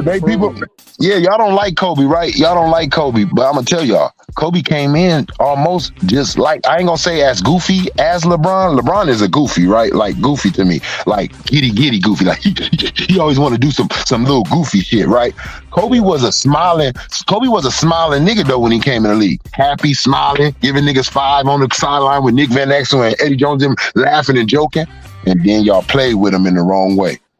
And he stopped joking when y'all try to end the man's career over some air balls. Mm-hmm. He stopped joking with niggas. That's when he started saying, you know what? Let me take this shit serious. Everything's serious. When he seen that the media was full of shit, that y'all hype him up, and then y'all talk about him like a dog. And like he said, none of us was there behind that room. None of us know really what happened with Kobe out there in Denver. But we gonna believe this person just because we think Kobe's an asshole. So yeah. Oh, Mike Tyson, he knocks motherfuckers out, hurts them in real life. So yeah. No, I know a lot of niggas that got tattoos all over their face and niggas softer than cotton. Wouldn't hurt a fucking fly. Niggas nice. Shit, I seen Jaheim and Tank thought them niggas was rappers until they start singing. Shit.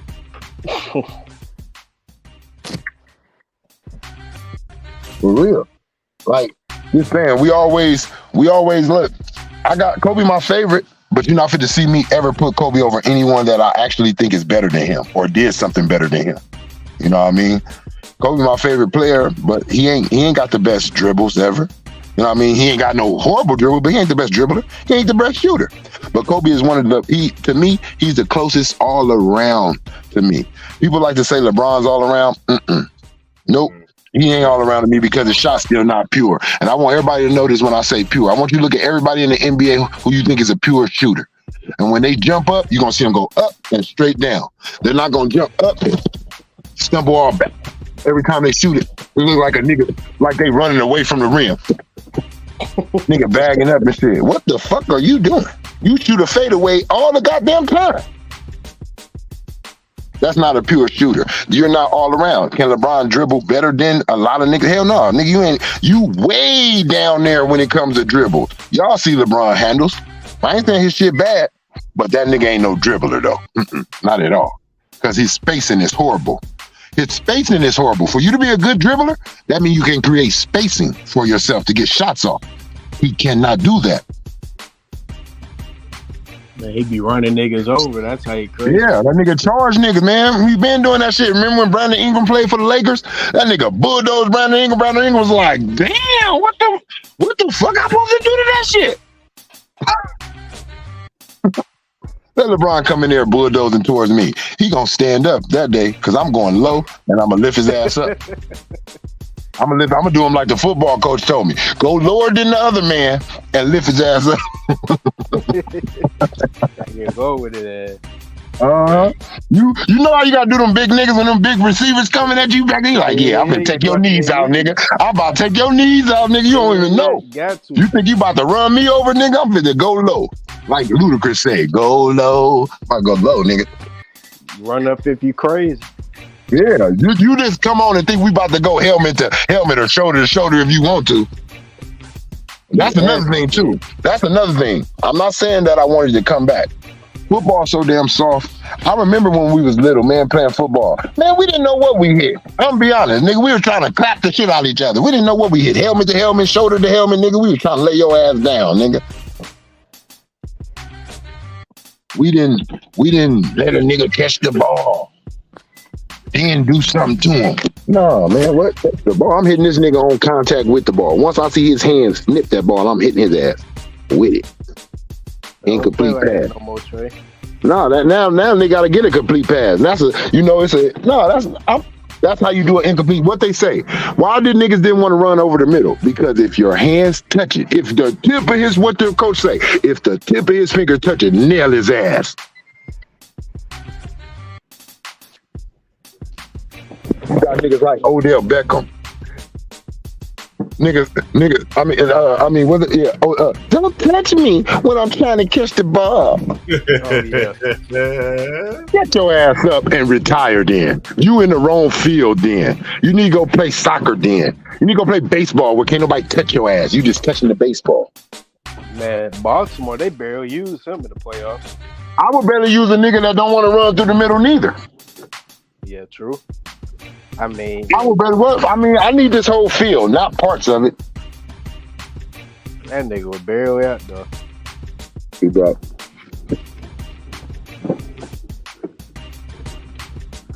Hey, T. Price, how you feel about the Kansas game tonight? We need that. They got We Texas need Tech. that. Yeah, we need that. They need to win on the road. They're gonna have to win on the road. If they want to win the Big 12. Oh yeah. This last month of the season right here. March Madness is next month, buddy. College tournament, the best tournament in the world that people gonna be busting their mayonnaise on them napkins and losing money at the same time. I was gonna say Saturday, the last college game day, ain't it? No, I don't think so. Probably is, but hold on, because I don't know for sure. no, this is the last So you month. be watching college basketball?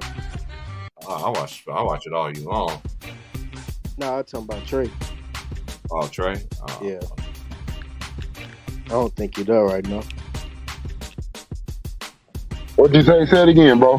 No, I was saying you be watching college basketball. You got your team. I like teams, right? Yeah. I like teams. I'm gonna say this: when I used to watch college, I was players that attracted me to them, like to them teams. Mm-hmm. Like I was a big in my day. Like if I was able to go all the way through with my hopes and dreams, I would have went to Georgetown. I was a Georgetown nigga going. Georgetown with the school. That was a school for me. And Big Man too. Mm-hmm. But they on a decline right now, though. I think they got. Good. What we just said. For a long time, bro.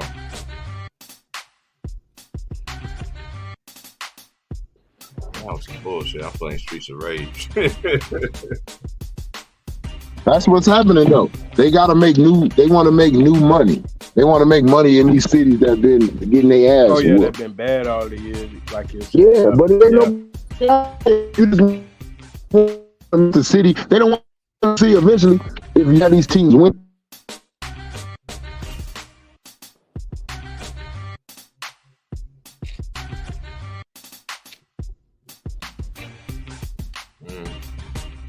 Y'all notice too that it don't be City. no Look at San Diego. San Diego. Why are they out here? I was locked up in San Diego. I hate San Diego because of them niggas out there and how much they cheer for their motherfucking team out there.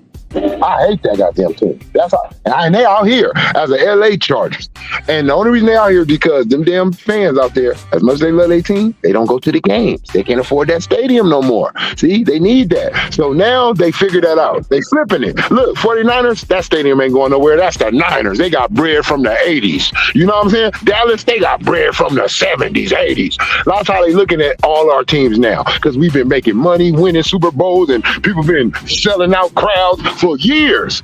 So now they like, all these franchises are safe. They can take losses. They don't have to win to keep their fan base. Their fan base is locked in. Mm-hmm.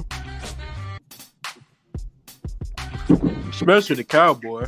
Feel me? Look, Lakers. Look, the Lakers, we can be weak. Look, the Clippers.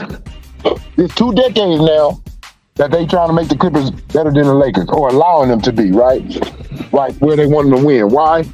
Because they need to make some money, man. Eventually, the Clippers gonna have to go back to San Diego. Other than that, you're not helping the Lake. You're not helping. Like now, y'all sell out. Now y'all sell out games. See, that's why I told people the star power. Russell Westbrook, James Harden. It's the star power to bring you there. Ain't nobody going to the Clippers just trying to ball out by themselves like nigga. The Clippers just a squad. The Clippers know they need star power to sell seats. It's bigger than Kawhi. It's bigger than Paul George. If you niggas go down, I need somebody to still want to come watch this game and watch a player. James Harden, Russell Westbrook. Money. They need the bread. That's how they getting their stadium built now. They own. And G, they have to build a fan base. Think about this.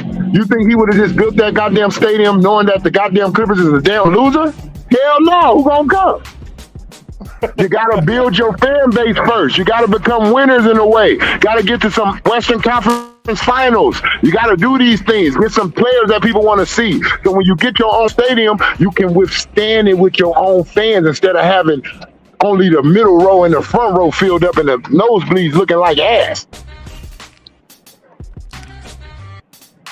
I think they supposed to move their next shit too, matter of fact.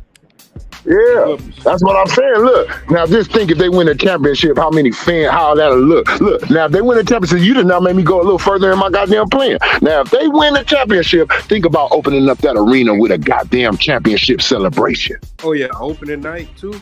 Woo! Ain't that looking like a storyline? Yep. Hey, I can Look see at that us. happening, though. Look at us up here thinking like the Illuminati, allegedly.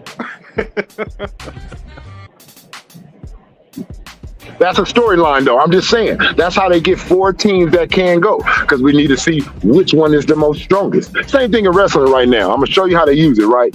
The Rock comes out, take Cody Rhodes' place. I'm going to WrestleMania. The fans, they love The Rock so much, you would think they go with it. They booing it. They had to flip that shit. Now The Rock is beefing with Cody now. They had to pull a maneuver. Oh, no, Rock, they don't like it. They really would have went with The Rock if nobody was going against that shit like that. Yeah. They had to pull a maneuver. It's like people, is they still feeling the LeBron James story? What story is bigger? Is Joker's bigger or is LeBron? Well, Joker's because he hasn't won. Everybody kind of just set on LeBron, kind of just like hasn't Jordan, and that's just like one ring. We can give him that probably in any season, like, or somewhere else with another team. Right now, LeBron's on his way out. They got to start making stars. At least allowing them now. We got to really start putting the ball in somebody else here. LeBron, he just want to play with the son and leave. Yep. So now it's time for a replacement. How many that went through? Zion, Lonzo. First Lonzo, everybody forgot. I'm sorry, I'm not going to let y'all do that. Lonzo sold out Summer League. Stop acting like Zion was the only motherfucker did that. Lonzo sold it out before him. And everybody was worried about what shoes this nigga Lonzo was wearing. That's how big his hype was. A lot of hype. Yeah. And look, this is what everybody forgot. His hype was never off of scoring, nigga. So why y'all flipped it on him? His hype was always off of passing. Yep. His hype was the next the light skinned Magic Johnson or Jason Kidd, the next Jason Kidd. And Jason Kidd never been a scorer. So when everybody was shitting on him when he came to the Lakers because he got 10 points and said, man, y'all better go back and look at Jason Kidd. Y'all better go back and look at Steve Nash ass having 17 points with 20 assists. They had the wrong. When you are a real point guard, you do not look to score every play. Your last is like a Chris Paul thing. You see Chris Paul trying to get everybody the ball. He's faking this way, faking that way, and when he see it ain't work, he'll shoot the ball. Okay, I couldn't get nobody that one. Yep. Your last result as a point guard is to run the play, get it to the primary target, and get it to the number 2 target after that. And then after that, it's probably you. You're the third option. Figure it, do something. That's what a point guard supposed to do. Yeah, now you got these point guards that come out. You got all these Damian Lillards, all these Steph Currys. These are niggas, and I'm telling y'all why y'all got these niggas. Because they love Kobe and T-Mac and Allen Iverson. That's why you got these scoring-ass guards. Because the niggas that they grew up watching wasn't passers, nigga. They were scorers. But now it's bad to be a scorer. You gotta be like LeBron. You gotta pass the ball because your ass can't shoot. Stop acting like he passing the ball because he want to. He passing it because he can't do something with it.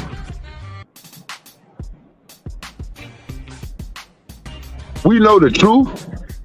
Why? Look, of course I'm gonna have more assists than Kobe. Kobe got more moves than me to score. I don't. I'm gonna pass it before he do. Kobe got a replica of motherfucking moves like KD. Any nigga who can really score that ball, bro, they ain't gonna never lead the league in no damn assists because they too good at scoring.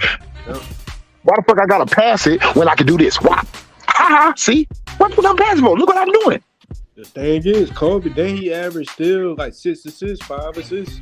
Kobe is the highest ever assist guard. James Harden has not caught him yet. Nope. Y'all got to remember, Kobe played 20 years. Kobe, as a shooting guard, has the most assists ever in the shooting guard position. Higher than Michael Jordan, too. Yes. That's what I thought. Yeah. Yep. Kobe got the most. See, so just letting you know right there, Kobe passed more than the average. Kobe passed more than the average shooting guard supposed to. For him to have the most assists in the shooting guard position, that means you pass the ball more than any other shooting guard. Yep. But they say he's selfish. You can't have these type of accolades, people, and be selfish. And Kobe has the most misses. LeBron about the passing this season. He about to lead the league. They talk about all the shit he lead in positive. Let's talk about some of that negative. Nigga about to lead the league, and he leads the league in most turnovers ever. But the nigga is an IQ genius. The nigga, he's a magician with the ball. Yeah, he passed that shit to the other team and his. You right. Nigga passed that shit to everybody. Hey, yo, Trey, did you see that interview Snoop did? What he said? They said, look in the camera right now and tell if you could tell Jeanie Buss exactly what to do with the Lakers, look in the camera and tell her right now. He told Jeanie, he said, this gonna hurt me more than it's gonna hurt you, Jeanie. Crazy. He said, but we gotta start moving some big furniture around. He said, he's talking about AD and LeBron.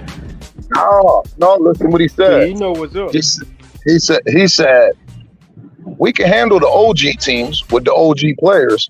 He said, but when them young guns come to town, he said, we can't do nothing with them. He said, we got to move that old furniture. Who the only old nigga on the team, bro? Anthony Davis, 29, about to turn 30. LeBron.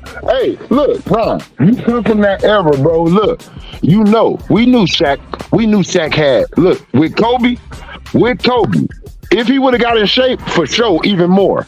But he went to 2 more. He could have went to, in that shape that he was in with the Lakers, with Kobe, he could have went to 2 more finals. But what did the Dr. Jerry Buss do? He knew. He said, Kobe 26, Shaq 32, ain't keeping himself in shape. I know he's still the most dominant. He still can take us to 2 more finals, but I'm going to do what everybody think is crazy as fuck.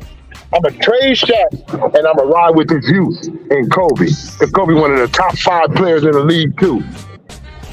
and that's the same with AD. At the end of the day, it's not crazy to me. I'm a Laker. I've been through this before. We let somebody go. That's what we do. We so goddamn big, we can let niggas like that go. And people be like, what's wrong with the Lakers? Nothing. We let niggas like that go.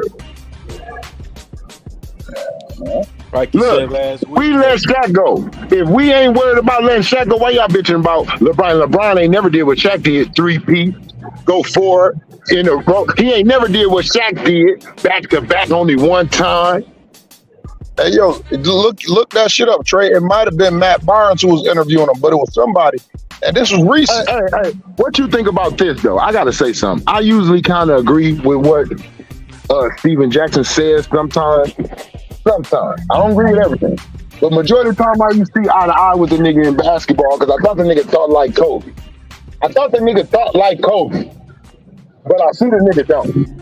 For him to say that shit to Austin Reeves was a way better high school player than LeBron James' son, better hype than everything.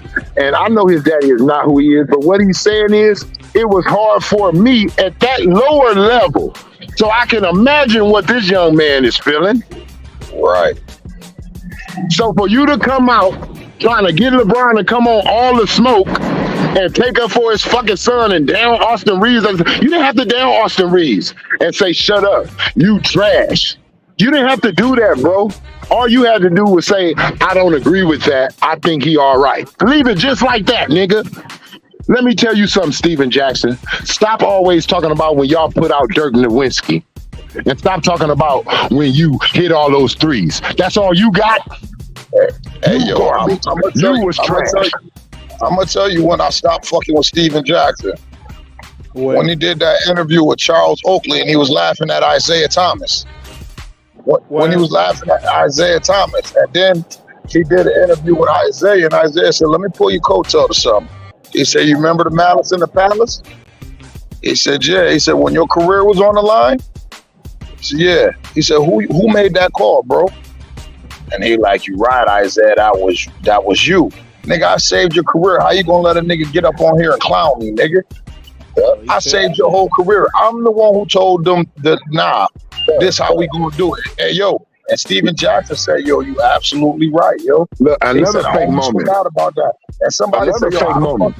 He said, how the fuck you gonna forget about the nigga who saved your NBA career? And then Isaiah just sat there and looked at him.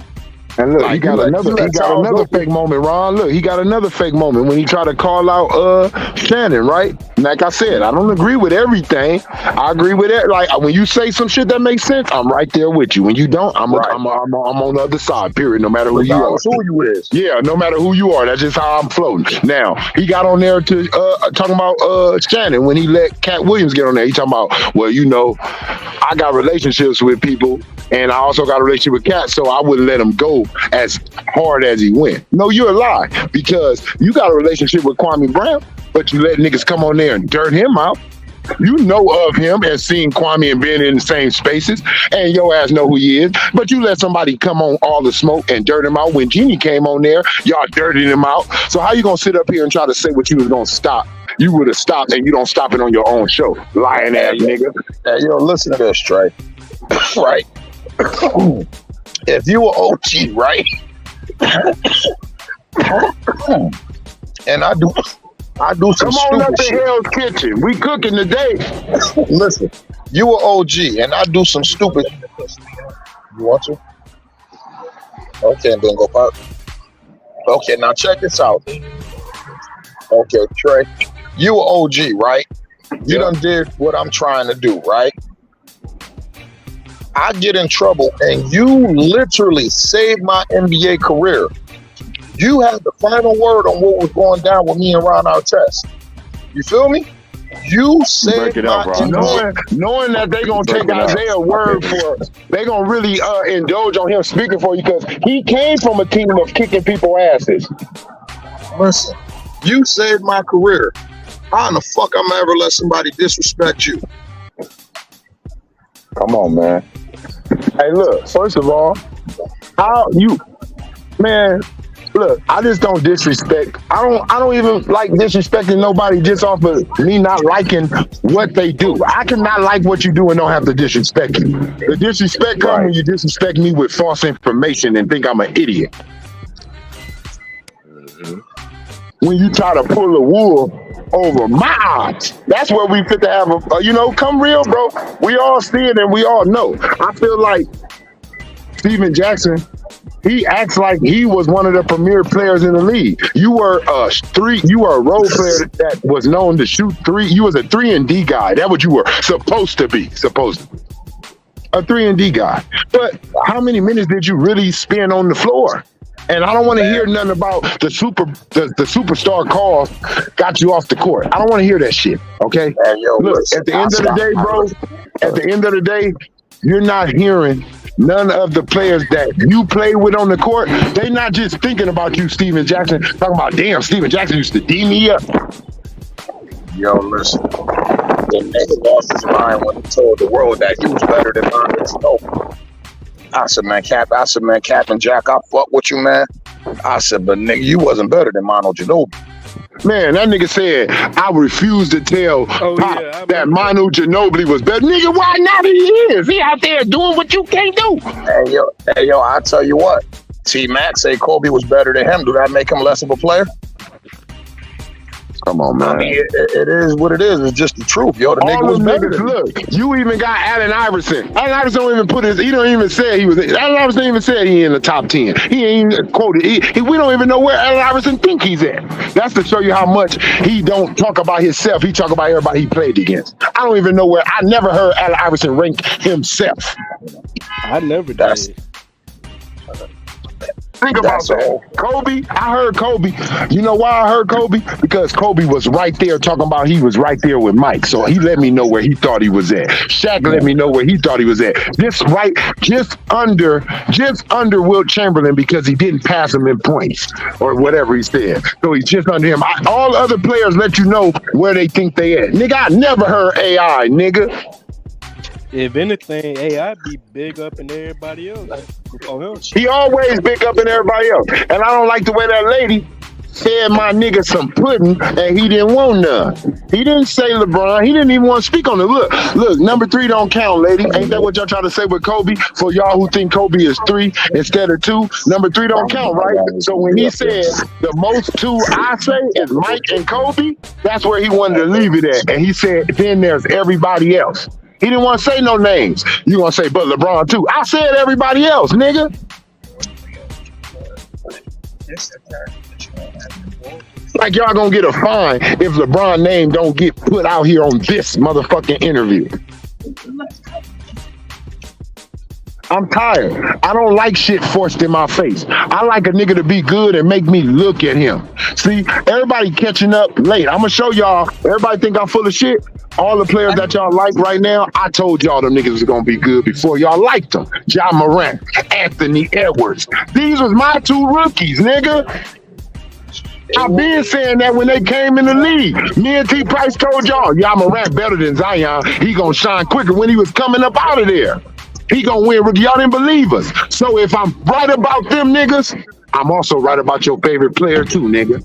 They say you're crazy as hell for saying Zion not gonna be better than Ja. He's not better than Ja. He's not better than Ja right now.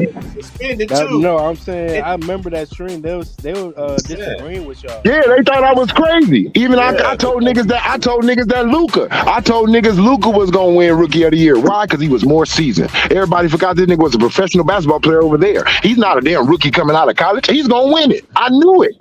Yep. I'm not stupid, you guys. Like I said, I can walk anywhere. Take me overseas. Take me in America. Take me in Mexico. Take me to Australia, Russia. All I got to do is come in the gym and see who's playing. I'm going to tell you who's 1 through 10 on that court. Hey, Trey, I ain't going to front. I thought Luka was going to be good as he was. You feel me? But I ain't going to front. I thought Trae Young was going to win Rookie of the Year just because of all the buzz he had coming out of Oklahoma. Yeah. And everybody was calling him Little Step. He was already marketable and likable for the NBA. That's why he wasn't going to win it. That's why he wasn't going to win it. You know why? Because I'm going to tell you why. Look, this the curse. This the curse that we give him. What do we do? What would we do, Ron, if we seen a Samoan come on a basketball court, nigga, and looked at like Kobe?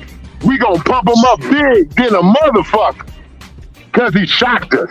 And that's what Luka did. Didn't nobody And expect that that boy is from over there. Didn't nobody expect that boy from over there to outball Americans. And he did. Even if he didn't outball you, for him to keep up, that's just enough. It's like a white girl that don't got as much ass as a black girl, but she can twerk her ass just like you. She's gonna win this competition.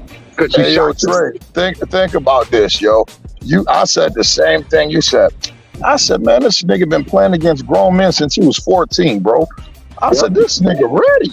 I said, this nigga been playing. Basically, he been playing in the European He's NBA playing, since he look, been he's 14. playing the niggas who's beating. He's playing against the niggas who's beating the USA team for the last 2 years. Hey, yo, think about this. Most of you niggas ain't even making y'all varsity high school team at 14. Come on, This man. nigga was playing professionally against grown men. MVP, winning MVP championships and shit. When I heard this shit, I said, oh, son, different. I said, I hadn't seen too much tape on him, but just after hearing him, I'm like, oh, yeah, this dude different. I said, I he can been see playing it, since bro. 14. I can see it, bro. I can see it, bro. I can just see it in players. I don't know. That's just one of my loves, bro, for the sport, bro. Just for any sport. It don't matter anything. I'm into sports, nigga. This is what I do. So I could tell when a nigga good. I could see a nigga not even dribble the ball, Ron. He shoot that ball. I looked at his form. I looked at how far he jumped off the ground. I looked how far he jumped off the ground. I looked at the way to look. Look, I'm listening for the net. Ooh, he got a pure shot. That shit said, look, ooh, shit, I already know right there. I'm sticking him. Hey, yo, Trey, I'm gonna be honest. I could go through one round of the game of 50, and by the end of the first round, I know if you can hoop or not. Because first of all, I'm gonna see how you catch the ball when somebody passes to you. Yeah. And I'm gonna see your rhythm, and I'm gonna see your shot, and that's gonna tell me if you're a hooper or not. You feel me? Yeah. Yeah. I said, how you handle the ball when you first touch that bitch, tell me if you a hooper or not. You feel me? Thank you. You can tell. Once you see a nigga put that ball in his hand, you gonna get the naturalness with it. How it comes so natural to him. And yo, that's just like I come out to LA Fitness, y'all have an open run. You feel me? Yeah. Yo, who got next? Yo, I got next. All right, I'm walking in the gym. I got next. Nigga, throw me the ball. Nigga, the first thing I might do is drop that bitch, put that bitch between my legs all the way over there who I'm about to go talk to. Yeah. And the nigga gonna be like, and it's just natural, you feel me? This what I'm supposed to do with a basketball. It's natural, bro. Right. Hey, look, that's how I am. Once I get the ball in the gym, look, put it between my legs a couple times. I'm about to do me a good little hard little drive, whoop, whoop, I don't know, and I'm gonna use my offhand because I want everybody in the gym to see me lay it up with my left hand so they can think I'm left-handed and let me have my right hand for the first half of the game. I'm gonna do everything before the game start. I'm doing everything with my left hand, and that's me winning the game already. People not even knowing. I'm already trying to get ahead of my defender. He's gonna start saying, "Look at him, lefty, lefty, Listen, bro. Listen. That's the first way I learned how to size a nigga up, bro. 90% of the world is right-handed. You feel me? Yeah. So when I pass the ball, when I just throw you the ball, throw it to your left hand and see how you control that bitch. Oh, this nigga ain't even got no left hand. Yeah. He ain't even got no left. Well, I tell a nigga, look, and even if he score on it, I try to teach young niggas. I don't care that he score at it. Even if a nigga, you got to look at the efficiency too. Okay, the nigga can use his left, but is he as efficient with his left as he is with his right? No. So we gonna play this left side of the court all day, me and you, nigga. I'm gonna make you better with this motherfucker though. I just know, nigga. Nah, but yeah, but look, you know, like I know. Look, Ron, you know, like I know though. Playing the basketball game starts before we throw it up in the air. Yo, I already start playing you. Look, I already start playing you when I went to sleep. I'm going to sleep early. I'm already helping myself beat you, and I'm waking up eating something good. I'm helping myself. The game done already started for me, nigga. Hey Trey, you know the best thing that ever happened to me, bro? Nigga, like we laugh about this shit to this day. Every time I see Coach Johnson, right, playing bitty basketball, bro. I'm like 8 years old, right? Faster than the bitch, quicker than the bitch. Take off with that right hand, can shoot a little bit, right? Nigga, my bitty coach got so mad at me one day because I wouldn't use my left. This nigga went and got the jump rope and tied my right hand all the way around to my waist and made me practice. and made me practice with my left hand. Man, I was so mad, bro. The ball was dribbling. You know how it is when you ain't got no left. You feel me? Yeah. And this nigga making me practice like that, It bro. feels so, hey, look, you know what I said when I first had to use mine? I ain't know how to, I feel like a girl. I'm like, I feel like a goddamn girl with this shit. Like the way it felt so weak. Everything, the way I shot it, the form of it. I like it's ugly. Ugh, I don't like it. The layup is ugly. Hey, yo, he used to make me do that, bro. And that nigga used to stand at the rim. And do a big man drill called the Michael drill. I swear, I'm so glad that I learned how to do it because it opened up the basketball court for me. Hello? Yeah. Yeah, that's what it make me do the team big man, feel me? And people be like, they ain't no cotton, don't get me twisted. But I got a crazy jelly off the basket, bro. You feel me? I know how to spin that. That's because that nigga used to make me stand up under the basket. Right hand, left hand, right hand. Oh, you gonna use your left today? Right hand, left hand. Hey, do you remember? Hey, look, I'm gonna tell you how you know that you took the stages, right? I was one of those niggas that went through the stages of basketball, I feel like. The dribbling stage. I remember when it was all about tapping the backboard, my nigga, before we could dunk, me and my niggas. It was tap that backboard every time, nigga. When I lay it up on your ass, I'm tapping on your ass. Then it got to grabbing the rim. Us grabbing the rim. Now, I'm grabbing it, I gotta dunk it. Throw me a lob. Throw me a lob. Throw me a lob. Shit that we just honed in on. Every time we wanted to add something to our game, we just stuck on that shit for a long time. And once we felt like we mastered it, it was move on to the next move. Just gradually working. Yeah, we just didn't go out there trying to do every fucking move we seen. No. First master the spin before you master the other shit that come behind the spin.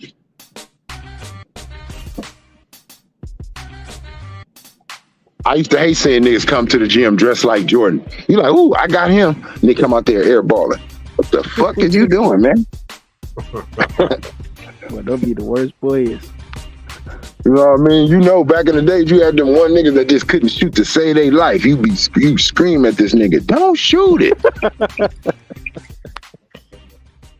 I always guarded the most trash, like you can't be stopped. I'm going in. You going in? I'm in front of you. He's gone. What, T-Price, you say you used to guard the folks that used to talk the most trash?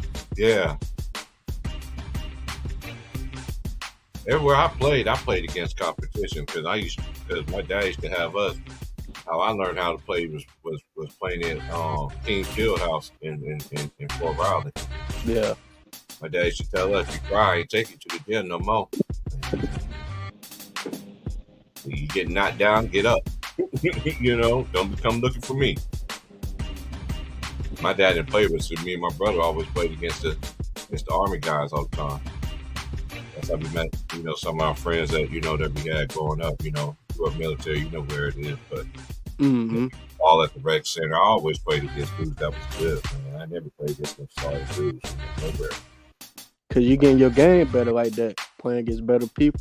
Man, I used to go to the park, man, and play against them grown. Look, I ain't gonna lie, I felt like I was playing against the damn Detroit Pistons, playing against them grown niggas. Boy, them niggas, cause they strong. Look, and I ain't gonna lie. They strong, so to you, that shit feel like a foul. I'm not gonna lie, and it really wasn't. They like, nah, nigga, weight room, youngster. Don't call that little punk shit out here. We don't do that. So, me playing with them, I learned all type of words to say on the court and how to say little catchy shit. You know what I mean? Nigga, you got a referee jersey on, nigga? Nah, are you a player or you a ref? All right then, play then. What the hell you calling shit for? Let the ref do that. Oh, okay, ooh, that's how we doing. Niggas hit you upside your head. Get up, niggas on your team. Get up, youngster. Come on, get back on defense. You like, damn, I'm easy. Yeah, that weight will make a difference. But look, when I went back to school, playing with niggas my age, it was over for them. game, it's over with. I'm learning how to do things. I'm learning how to foul niggas without the referee knowing that I'm fouling you. I'm learning how to give you a thigh bump without. I'm learning how to get you firm in the corner to where I'm firm on you, and I know I'm pushing you a little bit to where your feet may tip the line and go out of. I know I'm learning things with these older niggas. You know what I mean? They doing things to me, and I'm taking it back to my homies, using it on them, and I'm pretty sure when they see me do it to them, they go home somewhere and learn it and practice on the shit. I always wanted to, if I played any one of y'all, if Ronton did a move on me, I want that. I'm gonna tell him, I'm getting that, nigga. You did, look, nigga, all I need to do is see it once, nigga. I'm just gonna go practice the shit. If it worked on me, and I think I play good defense, like whatever I think I do good, nigga, that shit worked on me, that shit gonna work on somebody else too. She gonna work for me too. Hey, yo, swear to God, bro. Hey, yo, it's my man. We call him Hot Rod Trey, right? This nigga was so nice, man. And I used to check this nigga. This nigga was a lefty, bro. He hooped just like Cam Payne, bro. That's why I cannot stand Cam Payne to this day. Everybody be like, yo, why you out? Like, because, man, it's a nigga I grew up with. It's a slow ass crossover. Like, niggas like that make me mad too. They move slow as fuck, but you can't hit the ball. Hey, yo, and the crazy part about it, I knew exactly what the nigga was about to do, and I couldn't do nothing with it, yo. Shout out to my man Hot Rod, yo. Shout out to Hot Rod. And yo, when I look in the NBA, I'm like, Cam Payne got Hot Rod down. I'm like, lefty and all that shit. I'm like, I can't stand Cam Payne. Cam Payne ain't never did nothing to me, bro. I hate that nigga game because my man used to kill me with that same game. I'm going to tell you who remind me of that. It's a nigga I used to go against, boy named Rodney. Oh, Lord Jesus. Man, shout out to Cam Payne, man. This nigga played like Paul Pierce, my nigga. It was slow. But you could see it. You could see him cocking back for a shot. You like, oh, I'm about to block that. Nope. Release. Look back. Whoop. Put his hand back. You know, when we grew up, you can touch the nigga hand and put it down. Like, it wasn't no foul. Like, you can fuck his follow through up. That's all I'm doing. I let him release the ball. I just don't want him having his hand like this. I'm just going to put that shit back. That fucks with a nigga mental because they used to letting their whole arm go through. So you could, back in the days, you can throw a nigga follow through off. Man, all that shit is. Yo, bro, that shit. My man used to be that. I swear to God, man. And everybody, they never wanted us to hoop together either. When we was growing up, that's how our friends was. That's how our friends was. You two niggas is the captains. What? Hey, yo, but the crazy part about it, bro, it was cats like that I grew up with on my street. Man, swear to God, it was cats that was better than me. Niggas that was like prospects, Trey, you feel me? I was just athletic, and my family had a basketball background, so I picked it up naturally. My first love is football and baseball, bro. You feel me? I just love the game basketball because I was born into it. All my uncles, all my cousins, all of them, you know what I mean? Niggas went to college, all that shit. Let me ask you a hypothetical question. If LeBron James wasn't captain of the All-Star game, I don't care who else would be. Where do you think he getting picked at? Probably. Ooh. Listen. Out of respect to who he is, he gonna be top tier. But by the level of his game, he'll be a middle round selection. Like 5, like 4, something like that. Yeah. He wouldn't be the first nigga off the board. Boy, look, and that's why I think they will not allow him not to be captain. Because if he will not be first, because look, if that's Mike Jordan or if that's Kobe Bryant, not captain, they being picked first.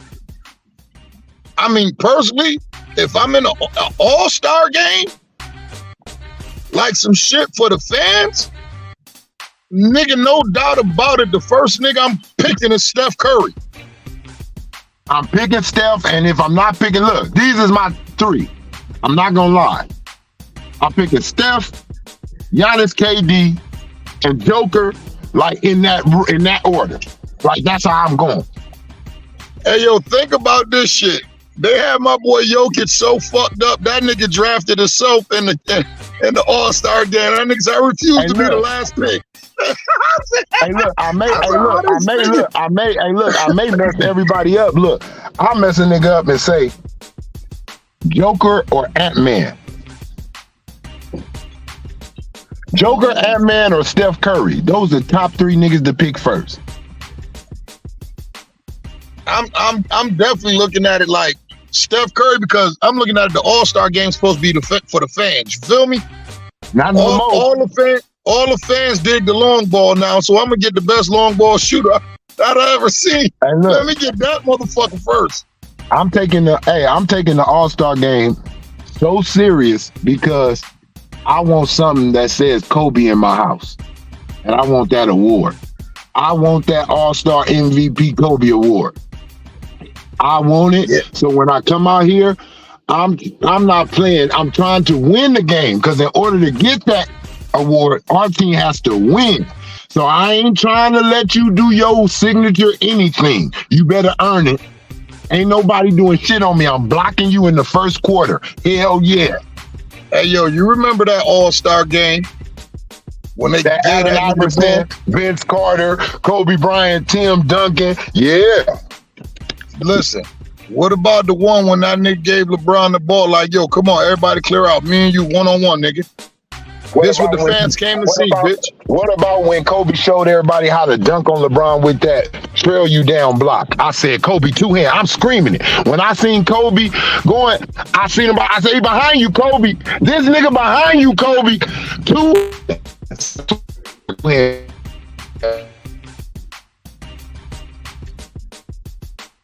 That's a fact, bro. Niggas be trying to shit on the Mamba. It is what it is. A bitch didn't want to shake that tree though. I loved it. I loved every bit of Kobe doing that 2-hand dunk on LeBron in the All-Star game and slapping him on the ass like a little boy. Hey yo, I was just watching the nigga Gil's Arena shit, right? Oh, they had the nigga Norris Cole on that bitch, right? And they was talking about Kobe. Nigga said, yo, bro, I played in the game where this nigga fucked up his whole shoulder, bro. He said the nigga shit was hanging, like couldn't use his right arm at all. Came out there and did left shots on niggas. That nigga said this nigga played the rest of the game left-handed. Yep, he said that when a nigga hit me with the turnaround and hit with the left hand, he said, oh my God, this nigga real. Hey, look, remember Mark Cuban said had to stand up, nigga, and clap when Kobe did that shit. When Kobe did that turnaround 3, left-handed, that nigga Mark Cuban hopped up and was like, God, hey yo, listen, and I wish I was in the crowd at that statue unveiling, because when Phil Jackson was speaking, and he was like, I remember one game when we were playing the Dallas Mavericks and Kobe had 50 points at the end of 3 quarters. I wanted to say, no, Phil, it was 62. Wasn't no fucking 50. He had 62. Dallas had 61. We was up by 25. Kobe, the only nigga I ever seen with my own eyes, look like a 2K player, nigga, having more points than the goddamn team. Swear to God, bro, he did that. I said, this, look, at this moment, my nigga, I felt like Kobe could still catch Jordan. At these times, I was like, he could still catch Jordan in this moment. I still had that. This is my favorite player. I love Jordan, but I grew up in basketball more with Kobe. Jordan was kind of going more out on me, as in like his primest years. After that 93, he retired. That second repeat, I already was in love with other players.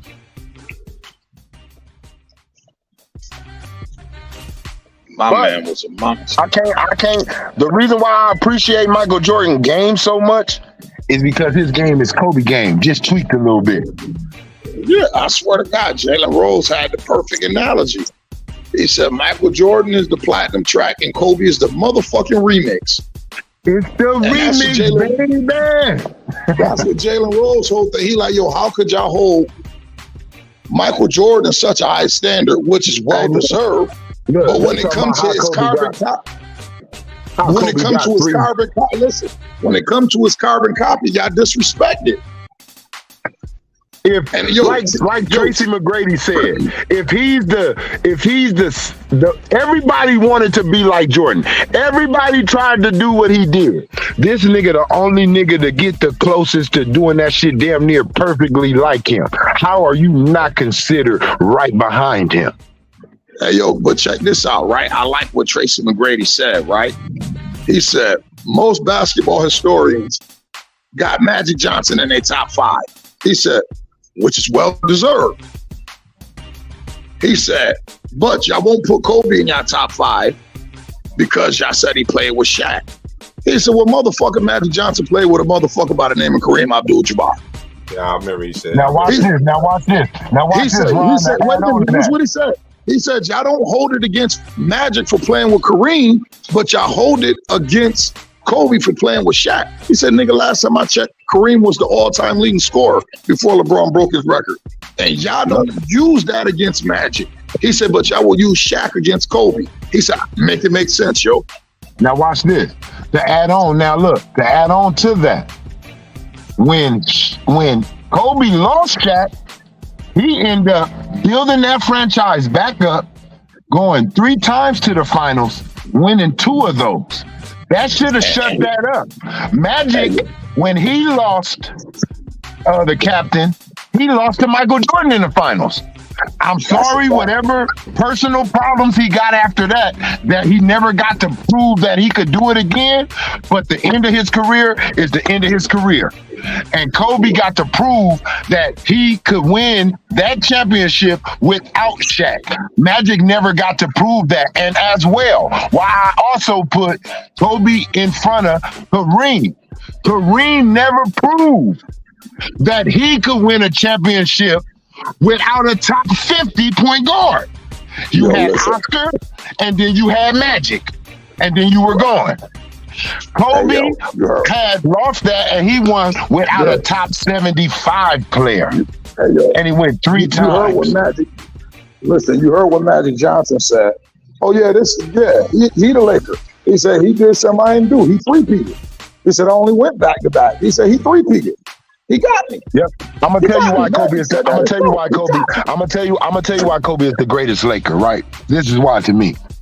Not Magic only already because said it, everybody, because look, everybody thought the Lakers was over after Magic. I'm talking about like everybody's whole life was out here was depressed. Him catching the disease. Magic, it was just sad out here.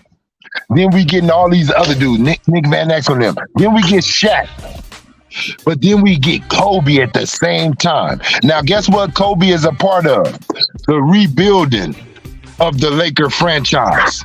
Now, Shaq leaves. Guess what Kobe does? Withstands it and takes it back to glory. That's why he's the best.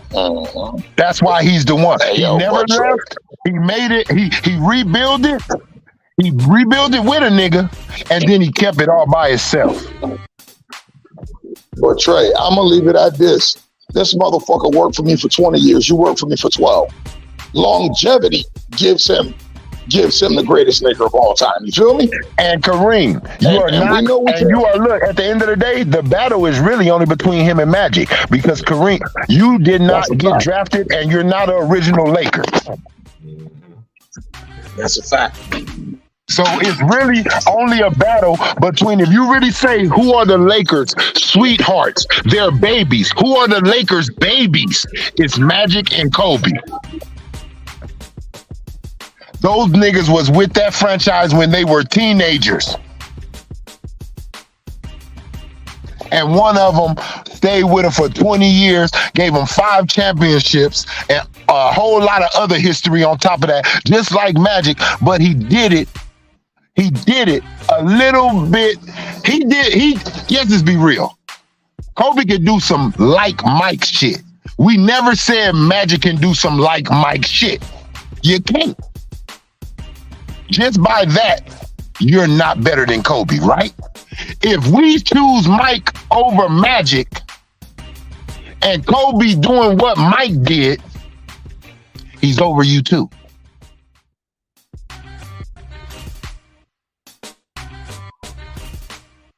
Not rocket science. Magic did not lie. He know the truth. This young nigga has surpassed me as a Laker. People went crazy over him saying that as a Laker. He didn't say all time.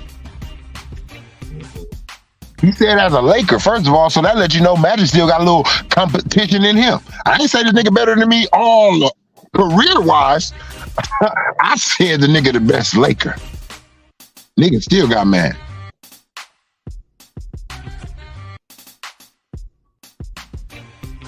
But I was once told people always hate what they can't do or what they can't be.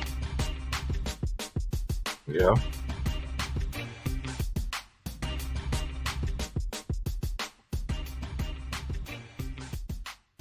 That's a good starting five that you have, but I don't know who's gonna. I don't get into All-Star Weekend either. I don't get into this plan. I don't even watch none of that stuff. Only thing I'm gonna watch is the 3-point contest. That's the only thing.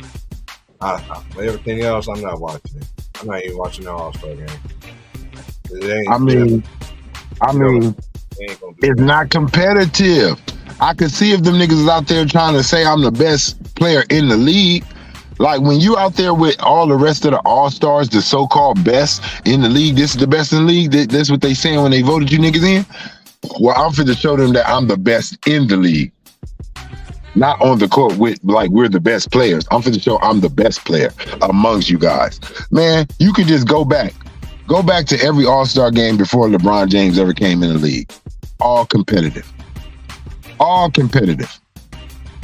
Before that 6 draft? No, 2003 draft. Before that 2003 draft, it was competitive. 2002 All-Star game. And damn, 2002 All-Star game. Oh, matter of fact, Michael Jordan, his last, that's how competitive it was. Kobe said, I don't give a fuck you, Michael Jordan. You gonna win this motherfucker.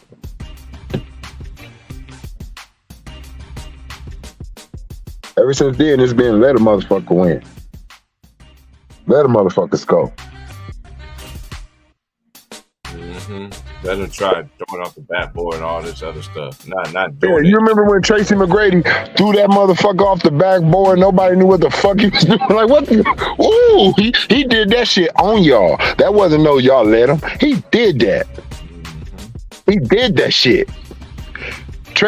When Tracy did that, he had niggas outside trying to do that shit ever since. Ever since tried to throw backboard. You like, nigga, you ain't Tracy McGrady. Yeah, she ain't working.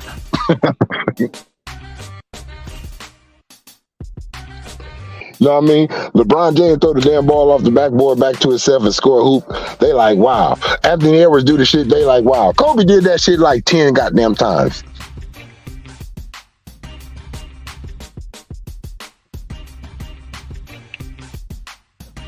Stop oohing and eyeing for shit that didn't ooh and eye you and it was already done. What the fuck is wrong with you?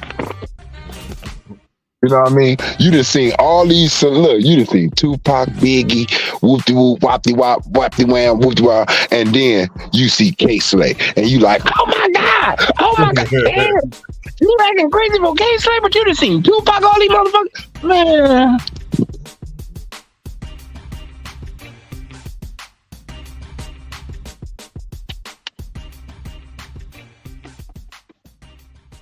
But it's all right. They ain't gonna fool my ass. Y'all not gonna fool my kids.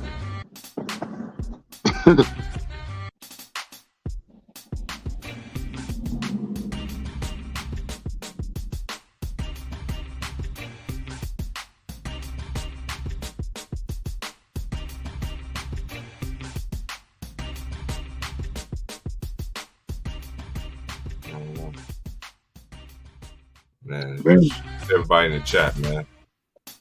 Yeah, now we gotta look forward. Now we gotta look forward to this boring ass All-Star game. All-Star weekend. for LeBron to be pouting and shit. He finna go out here and play harder than he played for the Lakers. That's what's gonna make me mad. He finna go out here and play defense and lobs and play real good basketball, pass. But see, look, you know why he plays so good in the All-Star game? Because that's really the fucking team he wants. That's the fucking team he really want to run with.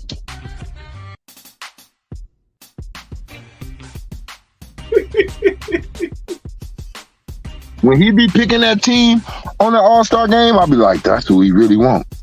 That's who he really wish the Lakers was.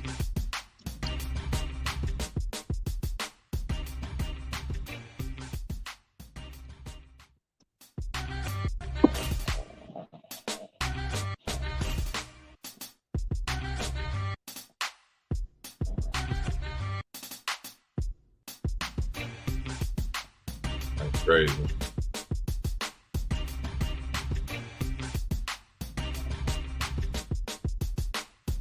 Man, what you about to do though, bro, man? I'm about to go on this little room, man. Shit, man, I'm just chilling today. Gotta do some, I gotta do something this afternoon. All right. I'm gonna catch you then. Me. All right, man. All right, bro. Man, I'll be out with y'all tomorrow, man. I'm just gonna chill. Got things to do today. It's a long day for me, so y'all be good out there, man. I'll holler at y'all tomorrow, man. Like, share, subscribe, man. Peace.